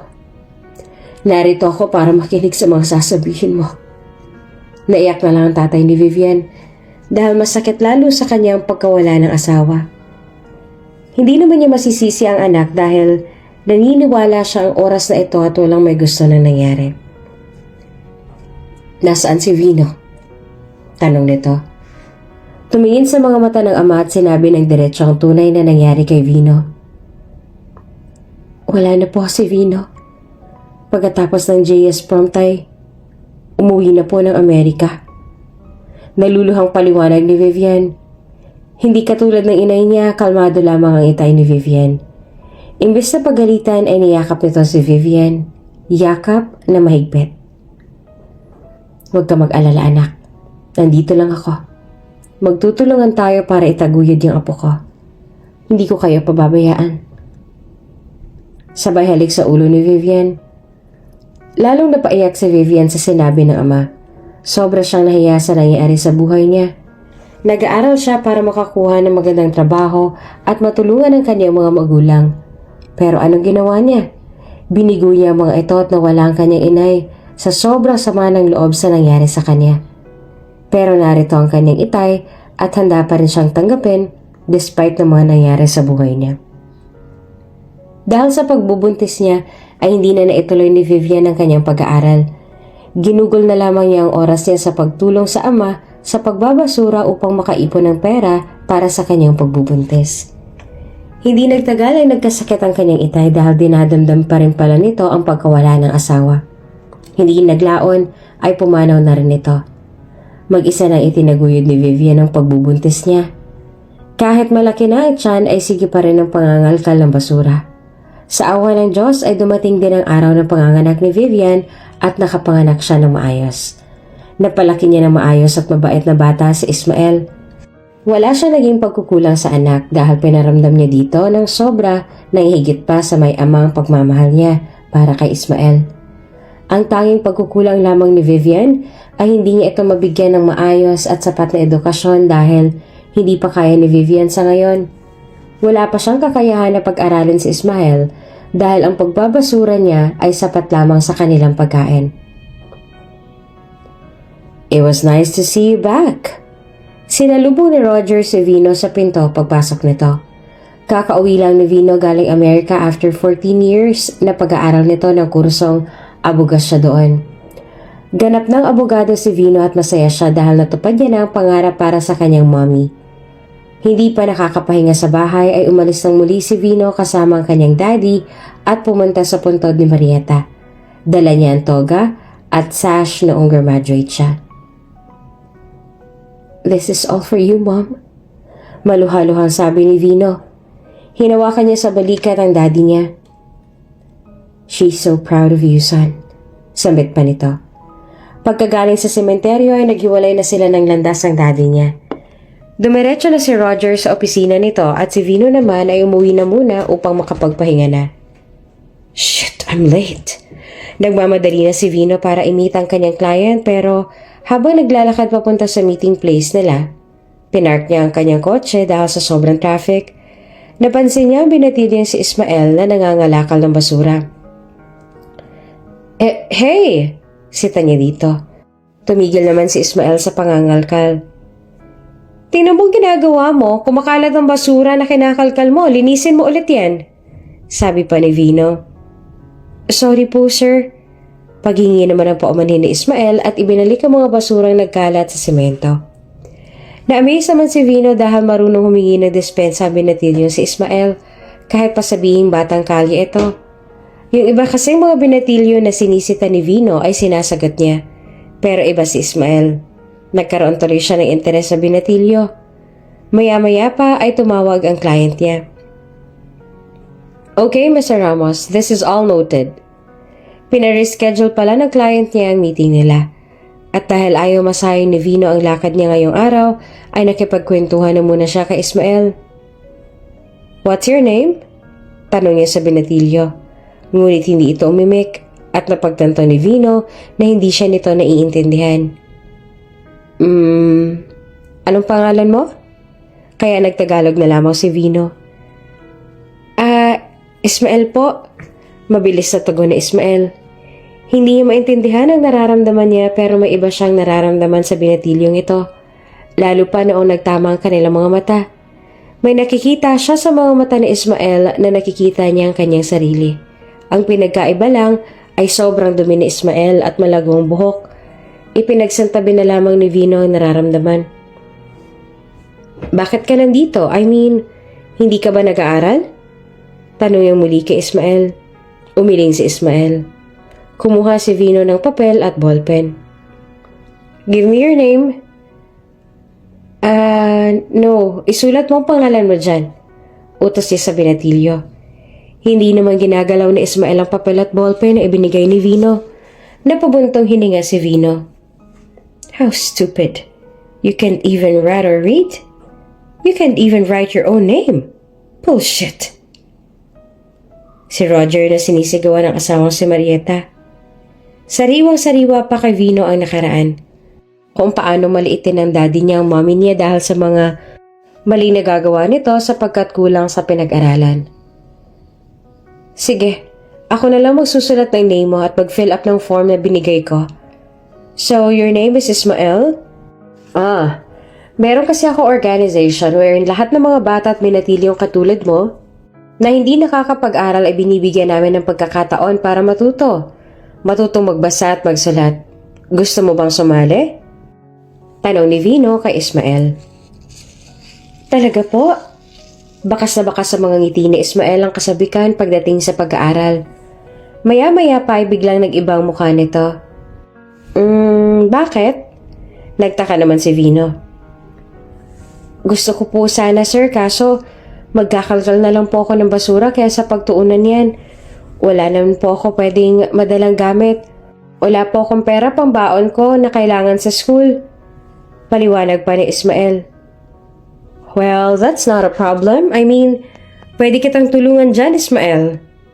Yun kung talagang desidido kang makapag-aral. Masinsinang paglilinaw ni Vino kay Ismael. Aba, opo. Mabilis namang sagot ni Ismael. Kinabukasan ay isinama na ni Vino si Ismael. Nagkita silang muli sa lugar kung saan sila nagkakilala. May dala itong mga gamit ni Ismael na kailangan sa school. May mga extra clothes pa para isuot ni Ismael sa araw-araw. Bagong sapatos at bagong bag. Pinagupitan na rin niyang binatilyo na umaliwala sa mukha ni Ismael. Ay hindi na maiwasan na mapatitig siya dito dahil kamukha niya ang binatilyo noong kabataan niya. O kaya baka nagkataon lang? Pagdating nila sa school ay tuwang-tuwa si Ismael na makita ang mga upuan at whiteboard sa kanyang unahan. Sa TV ko lang po ito nakikita, sir. At saka sa kapitbahay. Excited na sabi pa nito. Pinagtitinginan si Ismael ng mga magiging kaklase niya dahil siya ng pinakamatanda doon. Pero wala siyang pakialam dahil ang mahalaga sa kanya ay makapag-aral at magkaroon ng kalinangan sa mundo. First day of school pa lang ay nakikitaan na si Ismael ng kagalingan sa pag-aaral. He's a smart boy, Vino, and I believe that he have a good future basta tutukan lang niya ang pag-aaral niya. Nagre-report ang head teacher ng school na pinapasukan ni Ismael. Isang araw, recess time na nila pero hindi kumakain si Ismael dahil ubos na ang allowance niya. Here, Inabot ni Vino ang isang supot ng Jollibee. Wow! Sobrang tuwang-tuwa si Ismael. Salamat po, sir. Hindi matutumbasan ang mga ngiti ni Ismael at diretsong nilantakan ang pagkaing ibinigay ni Vino. Napansin ni Vino na itinabi ng binatilyo ang burger at french fries. Ayaw mo ba nun? Tanong niya dito. Ipapasalubong ko po kay mama. Ngumuya pa. Sagot naman ni Ismael. No, you can have it all. Ubusin mo lahat yan tapos ibibili na lang natin si mama mo, okay? Reward mo yan kasi matataas ang mga grades mo. Nakangiting sabi ni Vino kay Ismael. Talaga po? Hindi naman makapaniwala si Ismael sa sinabi ni Vino. Oo naman. Masaya si Vino dahil napapasaya niya ang binatilyo kahit sa maliit na bagay lamang. Ismael, ano bang gusto mong maging paglaki mo? Biglang natanong ni Vino. Ako po, gusto ko po sanang maging abogado. Ang sagot naman ni Ismael. Gusto ko po kasing ipagtanggol ang mga taong naaapi. Tsaka yun din po ang gusto sa akin ni mama kaya gusto ko po talaga makapag-aral. At nagpapasalamat po ako sa inyo sir kasi unti-unti ko na po matutupad yun. Masayang masaya si Ismael habang nagkukwento kay Vino. Dahil hindi naman siya busy ng araw na yon at walang hearing sa court, ay napagpasyahan ni Vino na ihatid si Ismael pa uwi. Total ay napangakuan niya na ng binatilyo na ibibili niya ang mama nito ng pasalubong. Pagkagaling nila sa drive-thru ay dumiretso na sila papuntang bahay ni Ismael. Habang binabaybay nila ang daan ay itinuro ni Ismael ang daan na pamilyar kay Vino. Ngunit pinatigil na ni Ismael ang sasakyan sa may talipapa dahil ayaw niyang makita sila ng kanyang mama. Wala kasi itong kaalam-alam na nag-aaral siya at nakikipag-usap sa ibang tao. Sigurado ka bang dito ka na lang? Muling tanong pa ni Vino. Opo sir. At dali-dali nang bumaba ng sasakyan. Ang hindi alam ni Ismael ay nandoon ang kanyang mama sa may talipapa at bibili sana ng kanilang pangulam. Ngunit hindi na ito nagpakita pa kay Ismael. Kitang-kita ni Vivian kung sino ang naghatid sa anak. Ang taong nagdulot ng sakit at pait sa buhay niya. Ang taong sumira ng buhay at pangarap niya. Ang taong kinamumuhian niya. At hindi kailanman sumagi sa isip niya ang patawarin nito. Malinaw na malinaw, si Vino ang nakita ni Vivian. Mama, tawag ni Ismael. At kailan ka pa natutong magsinungaling sa akin? Hindi napansin ni Ismael na nasa likuran niya ng mama niya. Nagulantang sa Ismael. Mama. Ang tangi niya na sambit. Hinablot ni Vivian ang hawak na Ismael na supot ng Jollibee na pasalubong sana sa kanya. Walang ano-ano ay diretsong itinapon ito sa basurahan. Ma! Naiiyak na si Ismael. Wala kang alam sa nangyayari, Ismael. At kung ano man ang kaugnayan mo sa taong naghatid sa'yo kanina, nakikiusap ako. Putulin mo na. Nagkakaintindihan ba tayo, Ismael? Mariing tanong ni Vivian.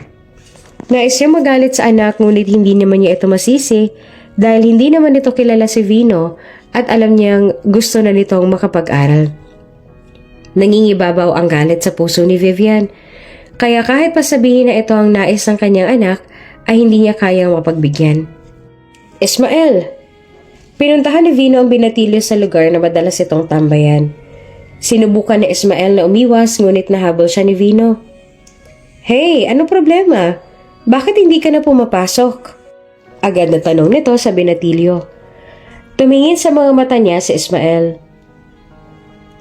Ayaw na po kasi ng mama ko na tumuloy ako sa ginagawa ko. Mas kailangan niya po kasi ako ngayon. Pasensya na po kayo sir. Pero hindi na po talaga ako papasok. At nagpaalam na nga si Ismael kay Vino. Simula noon na hindi na sila nagkita pa ni Ismael. Nerespeto niya ang gusto ng binatilyo at hindi na kinulit pa. Sa kasalukuyan, hindi na makatingin si Vivian kay Vino dahil nasa harapan sila ngayon ng judge at hinahatulan sila. Talagang mapaglaro ang tadhana. Dahil ang client ni Vino ang nagrereklamo at nagsampa ng kaso sa mag-inang Ismael at Vivian. Hindi lumaon ay natalo ang hawak na kaso ni Vino dahil walang sapat na ebidensya ang panig niya para akusahan ng mag-ina. Ladies and gentlemen, members of the jury, after careful consideration of the evidence presented, it is my duty to declare the accused not guilty. The burden of proof lies with the prosecution, and they have not demonstrated guilt beyond a reasonable doubt. Therefore, I hereby acquit the defendant.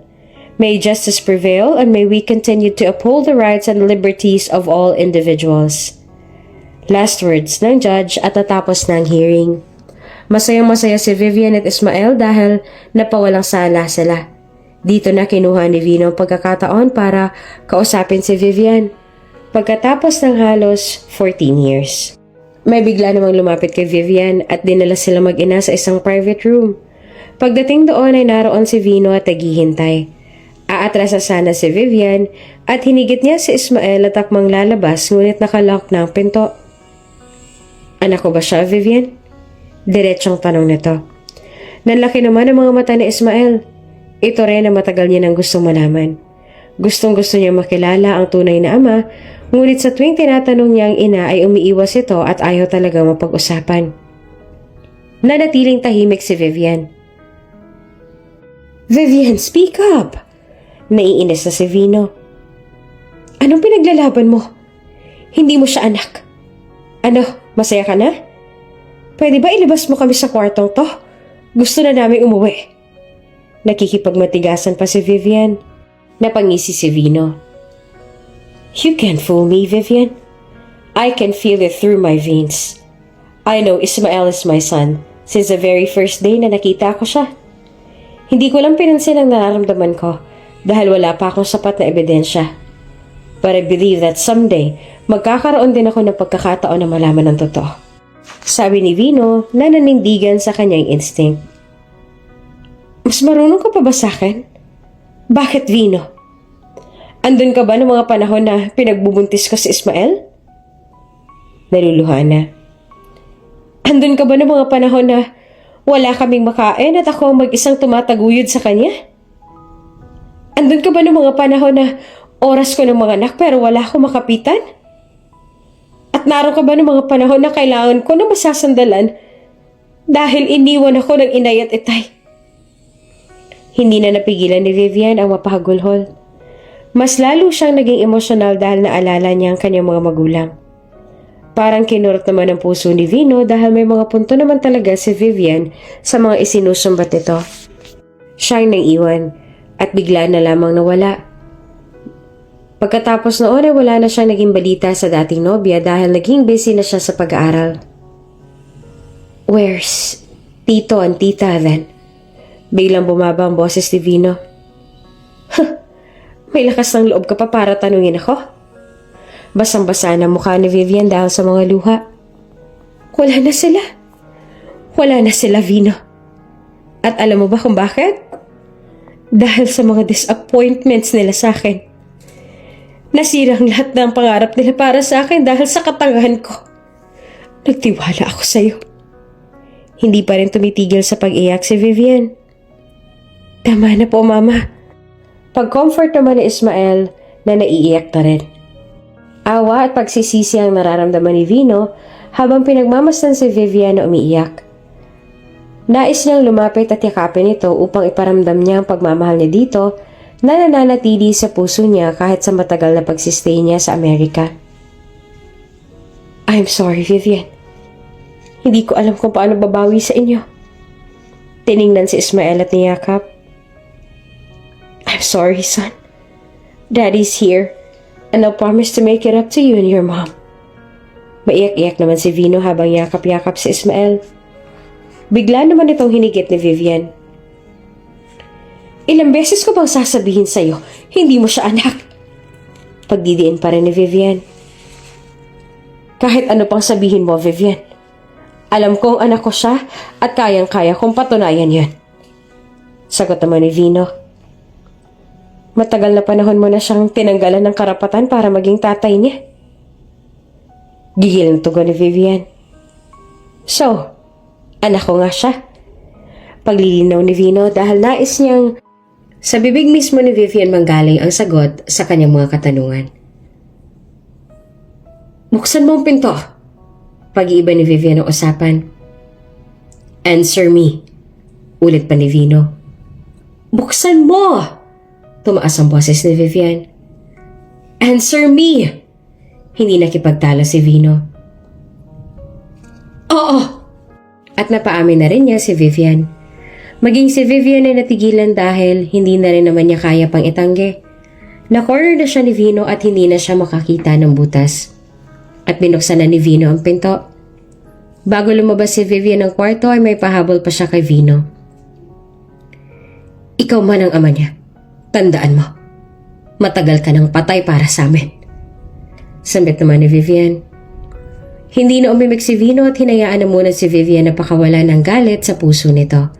Ang importante sa kanya ay kumpirmadong anak niya nga talaga si Ismael at pwede na siyang gumawa ng paraan para makuha ang karapatan para sa anak niya.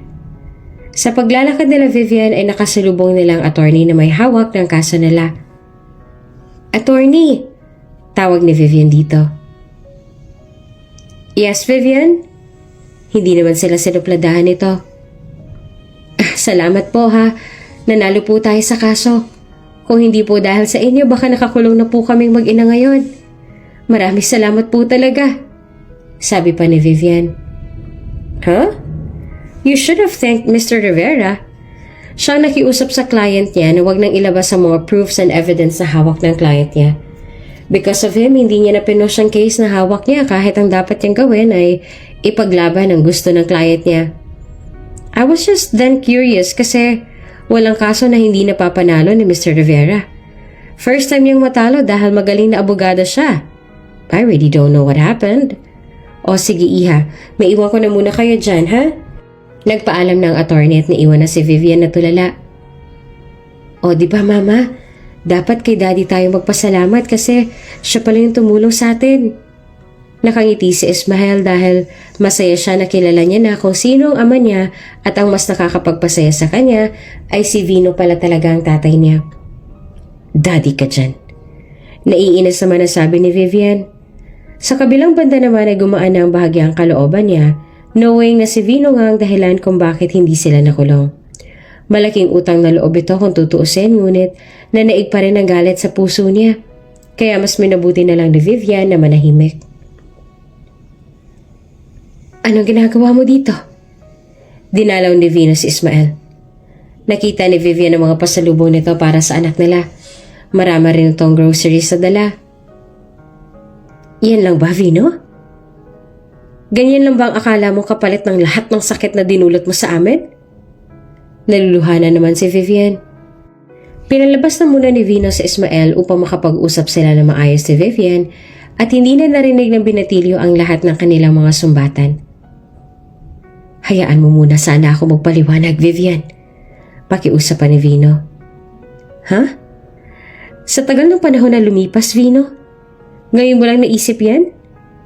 Vino naman, hindi na maibabalik ng paliwanag mong pagkawala nila inay at itay. Napahagulhol muli si Vivian. Oo, alam ko yan, Vivian. Pero alam kong masaya na sila kung nasan man sila ngayon. At alam kong mas masaya silang bumalik na ako. Naiiyak na rin si Vino. Lumuhod ito sa harapan ni Vivian. Patawarin niyo ako ni Ismael, Vivian. Umiiyak habang hawak-hawak ang kamay ni Vivian. Naging duwag ako. Naging makasarili ako. At hindi ko kayo napaglaban. Sorry, Vivian, dahil natakot akong pagbalingan kayo ni Dad that time nang malaman niya yung about sa atin. Paliwanag ni Vino. Biglang nag-flashback sa kanya ang mga nangyari. You idiot! Suntok ang inabot ni Vino mula kay Roger. Alam na nito ang relasyon nila Vino at Vivian. Sinubukan pa ni Vino na pagtakpan at itanggi ang akusasyon ng ama, ngunit sinampal na nito sa kanya ang litrato bilang ebidensya na kapag magkasama sila ng nobya. Naroon rin ang pagpunta nila ng bar hanggang sa halikan nila sa sasakyan at pagdala niya kay Vivian sa hotel. What's wrong with her, Dad? I love her. Ipinaglalaban ni Vino ang relasyon nila ni Vivian. Ah, talaga ba? Sige, Vino. Tingnan natin kung hanggang saan ka dadalhin ng pagmamahal mo na yan. Hindi ka na nadala sa mommy mo. At ngayon ganyang klase pa ng tao ang kukunin mo? May napatunayan ka na ba sa buhay mo? Galit na sabi ni Roger. What are you going to do then? You'll use your power? Sagot naman ni Vino. Yes, exactly. All my powers, Vino. Sige, ituloy mong relasyon mo sa babaeng yan at tatanggalan ko siya ng scholarship at ipapademolish ko ang squatters area na tinitirhan nila. Pagbabanta ng daddy niya. I'll stop then. Sinubukan ni Vino na dayain ng ama. Ngumisi si Roger. You think ganun ako katanga? Sabay hagis ng puting sobre sa mesa. Kinuha ito ni Vino at laking gulat niya dahil plane ticket ito papuntang Amerika. At 3 oras na lang ang pagitan para sa flight niya. Dad, please don't do this to me. Umiyak na si Vino. Sinubukan niya pa rin magmakaawa sa ama ngunit sa huli ito pa rin ang nasunod. I tried many times to contact you. Pero lahat ng calls and cards ko nakamonitor kay Daddy. I did all my best para makapagpaliwanag sa'yo at malaman ko kung anong balita sa'yo. Pero sobrang daming connection si Daddy. At kapag nahuhuli niya ako, palagi niya akong binabantaan ay de-demolish yung lugar na to. I was so afraid for you guys. Pero hindi ko na alam na marami na rin palang nangyari. Sa pagkakataong ito ay nakaupo na sila ni Vivian sa mesa at maayos na nag-uusap. Ano bang gusto mong mangyari ngayon, Vino? Nananahimik na kami ni Ismael. Ayokong madamay pa siya sa galit ng daddy mo. Tama nang malaman mo na anak mo siya at hindi na kulang ang pagkatao niya dahil nakilala ka na niya. Huwag mo nang ipilit ang gusto mo, Vino. Naliwanagan na si Vivian ngunit ayaw niya nang maging parte pa ng buhay nila si Vino dahil sa galit ng daddy nito sa katulad niyang mahirap. Hinawakan naman ni Vino ang kamay ni Vivian. At nang maramdaman ni Vivian ang mainit na palad nito, ay nabuhay muli ang natutulog niyang puso at pagmamahal sa dating nobyo. Akala niya ay wala nang pakiramdam na ito. Ngunit iba pala talaga pag malapit na ang taong mahal mo sa'yo at nagkadikit ang bawat palad ninyo.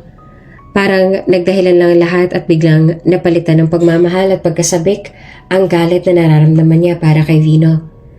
Nang matauhan ay biglang binawi ang kamay kay Vino. Not this time, Vivian. Kaya ko nang ipaglaban si Ismael. Kayong dalawa. Hindi na ako papayag na si Daddy pa rin na magde-decide para sa buhay ko. Ayoko na kayong mawala. Muling kinuha ang kamay ni Vivian. Vivian, please. Give me one more chance. Mahal pa rin kita at hindi nawala yun. Hayaan mong bumawi ako sa inyo ni Vino. Hayaan mong ayusin ko to para sa pamilya natin. Please. Give me another chance. Mata sa matang pakiusap ni Vino kay Vivian. Ayaw na ni Vivian na magpaligoy-ligoy pa. Ayaw niya nang mabuhay na malungkot, bagamat kasama ang anak na si Ismael ay may kulang pa rin. At ngayong narito na si Vino sa kanyang harapan, nagmamakaawa. Tumayo si Vivian sa kinauupuan. Hindi para tumakbong palayo, ngunit para yakapin si Vino. Miss na kita. Umiiyak. Tanging sangbit niya. Isang araw ay sinama ni Vino ang mag-ina niya sa kanilang bahay. Kabadong-kabado si Vivian dahil itong kauna-unahang pagkakataon na tutungtong siya sa bahay ng nobyo at haharapin na ang daddy nito. Nahalata naman ni Vino na kinakabahan si Vivian kaya naman hinawakan niya ang kamay nito. Whatever happens and whatever he will say against us, I'll stay. I'll be here. At hinalikan na sa noo si Vivian. Saglit pa ay dumating na si Roger. Katahimikan. Nagulat ang lahat dahil nagkusa na si Ismael. Tumayo ito at lumapit sa matanda. Kinabahan naman si Vivian dahil wala naman siyang itinuro sa anak na gawin ito. Naisa na niyang pigilan ang anak ngunit, "Bless you," ang tugon ng lolo nito. Nakakatuwang isipin ngunit nagpamano ang daddy ni Vino dahil ang buong akala niya ay susupladuhan nito ang apo. Hindi mo ba sila ipapakilala sa akin, Vino? Biglang tanong nito. Sobrang gulat na gulat si Vino dahil ang daddy niya pa mismo ang nag-insist nito. Nung sinet niya yung dinner na to ay walang imik ang daddy niya. Basta nag-set lang siya at bahala na kung anong mangyari. Ngunit lahat ng mga iniisip niya ay kabaligtaran ng mga nangyari. Dad, meet my girlfriend, Vivian. Pinakilala si Vivian. Good evening po. Magalang na bati naman ni Vivian. And Ismael, our son. Your grandson. Pakilala pa kay Ismael. Good evening po, Lolo. Ginaya nito ang pagbati ng kanyang ina at natuwa naman si Roger. Okay then, please have a seat everyone and let's start to eat. Magiliw na tago nito. Napakasaya ng dinner na yon dahil naging maayos ang kanilang pag-uusap. Nagkaroon ng mga paliwanagan at tawanan at biruan. Napakasaya ni Vino dahil tanggap na ng daddy niya ang mag-ina niya. Thank you, Dad. Kausap pa ni Vino ang ama habang umiinom ito ng tsaa at nasa taas na sila ni Vivian dahil inaantok na si Ismael. No, son. Thank you for your patience. Thank you kasi pinatunayan mo may na-raise kami ng mami mo na mabuting anak at may paninindigan. I am sorry if I made it hard for you and Vivian. But look, at the end of the day, there's still you and her. And the best part here is you have Ismael. I really admire your family. Nakangiti ang daddy niya habang nagsasalita. Dad, I know this is out of the blue to ask, but minahal mo ba talaga si mommy? Naluluha si Vino. Kinuha niya na ang pagkakataong ito para magtanong sa daddy niya. Yes, I did. I loved your mom more than she knew. More than my life. Diretsong sagot ito. But why did you leave her? Pumatak ng mga luha ni Vino. I think it's about time for you to know. It was your mom's decision. She want me out of her life because she's dying. Gusto niya rin na wala ka para hindi natin makita ang paghihirap niya. Pero naging malambot pa rin ako at hindi ko matiis na paalisin siya ng bahay. And so I decided to leave you and stay with her. That was my biggest mistake. Naging duwag ako at naging mahina. And then she died. And so I promised myself na hindi yun mangyayari sa'yo. You have to be strong. Not for anyone but for yourself. Regardless of Vivian and Ismael. You still have those words 14 years ago. And now, you still keep on fighting for her.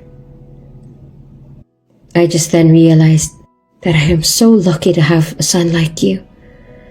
I am proud, and I know for sure that your mom feels the same way too. Tinapik si Vino sa balikat. Naiyak si Vino at niyakap ng mahigpit ang daddy niya. Ngayon ay napunan na ng puzzle sa kanyang isip. Hindi niya na kailangang isipin palagi kung ano ba talaga ang tunay na nararamdaman ng daddy niya para sa mommy niya. Ngayon ay malinaw na mahal nga ng daddy niya ang mommy niya at ang tampo at galit sa puso niya ay biglang nawala.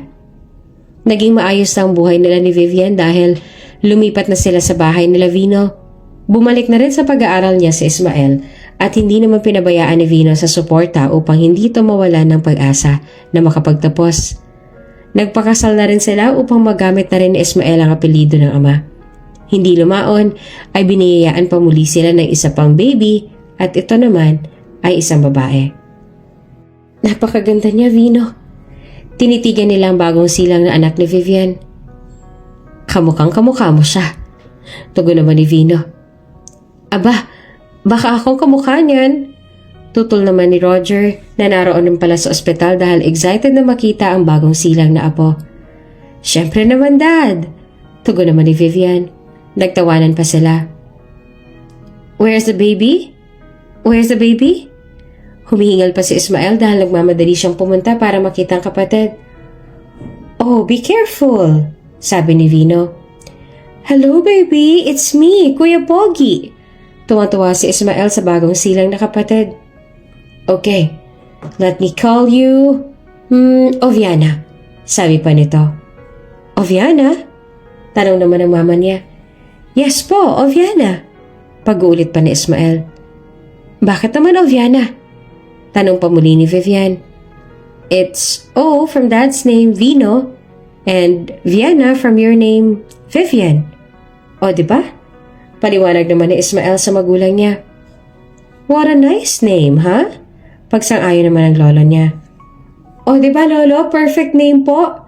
Proud na proud pa si Ismael na nabuo niya na para sa kapatid. Okay then, let us call her Oviana. Desisyon naman ni Vino. Sure ka ba? Eh di ba may name ka na para sa kanya? Bulong naman ni Vivian kay Vino dahil nakita niyang sobrang saya ni Ismael dahil pinagbigyan siya ng daddy niya na magpangalan sa baby nila. Yes, B, I'm totally fine with that. And besides, it's a beautiful name. Anyway, thank you, B, for giving me Ismael and Oviana. Sabay halik sa noon ng asawa. Thank you, Dan, B, kasi hindi ka sumuko sa aming mag-ina. Sobrang swerte ko kasi ikaw yung naging daddy nila. Sabit naman ni Vivian habang hawak-hawak ang kamay ng asawa. Napakasaya ni Vino dahil sa wakas ay kompleto na ang kanyang pamilya. Naibalik niya ang babaeng nag-iisang minahal niya ng buong puso at buong buhay. Ang taong naging inspiration niya para makapagtapos. Sa dami ng naging pagsubok sa buhay nila ay narito pa rin sila at nananatiling matatag at matibay. Sila ang patunay ng isang relasyon na tibagin man ng maraming pagsubok ay mananatiling matibay dahil sa pagmamahal na kailanman ay hindi nawala at mas tumibay pa sa pagdaan ng panahon. Nakapagtapos si Ismael sa kursong katulad ng kinuha ng kanyang daddy. Naging abogado na rin ito at naging isa sa pinakamagaling na attorney na humahawak ng mga kaso. Si Vivian naman ay nagkaroon din ng pagkakataon na tapusin ang kanyang pag-aaral nang lumaki-laki na ang bunsong anak na si Oviana. Pinakita nila sa daddy ni Vino na hindi ito history repeats itself dahil talagang nakatadhana na silang dalawa ni Vivian ang magkatuluyan. Sa kabila ng pait at sakit at hirap na dinanas ni Vivian noong mga panahon na tinalikuran na siya ng mundo, narito ang maganda niyang pamilya na nagpalimot sa lahat ng hirap na dinanas niya. Hindi niya na kailanman pababayaan ang pamilyang ito at hindi niya hahayaang masira ng kahit na sino at kahit na anong problema. Mananatili siyang malakas sa lahat ng pagsubok na haharapin basta't alam niyang nariyan lamang ang asawang si Vino at hindi bibitawan ang kanyang kamay. Kung bago ka pa lang sa channel na ito, Ate Jane TV, huwag kalimutang pindutin ang notification bell and subscribe button. Sana po hindi naman malaking abala sa inyo ang pagpindot ng subscribe button dahil ang kapalit po nito ay ang pagsuporta para makapag-produce ng mga libreng stories sa mga channels ni Ate Jane. Maraming salamat! Please go ahead and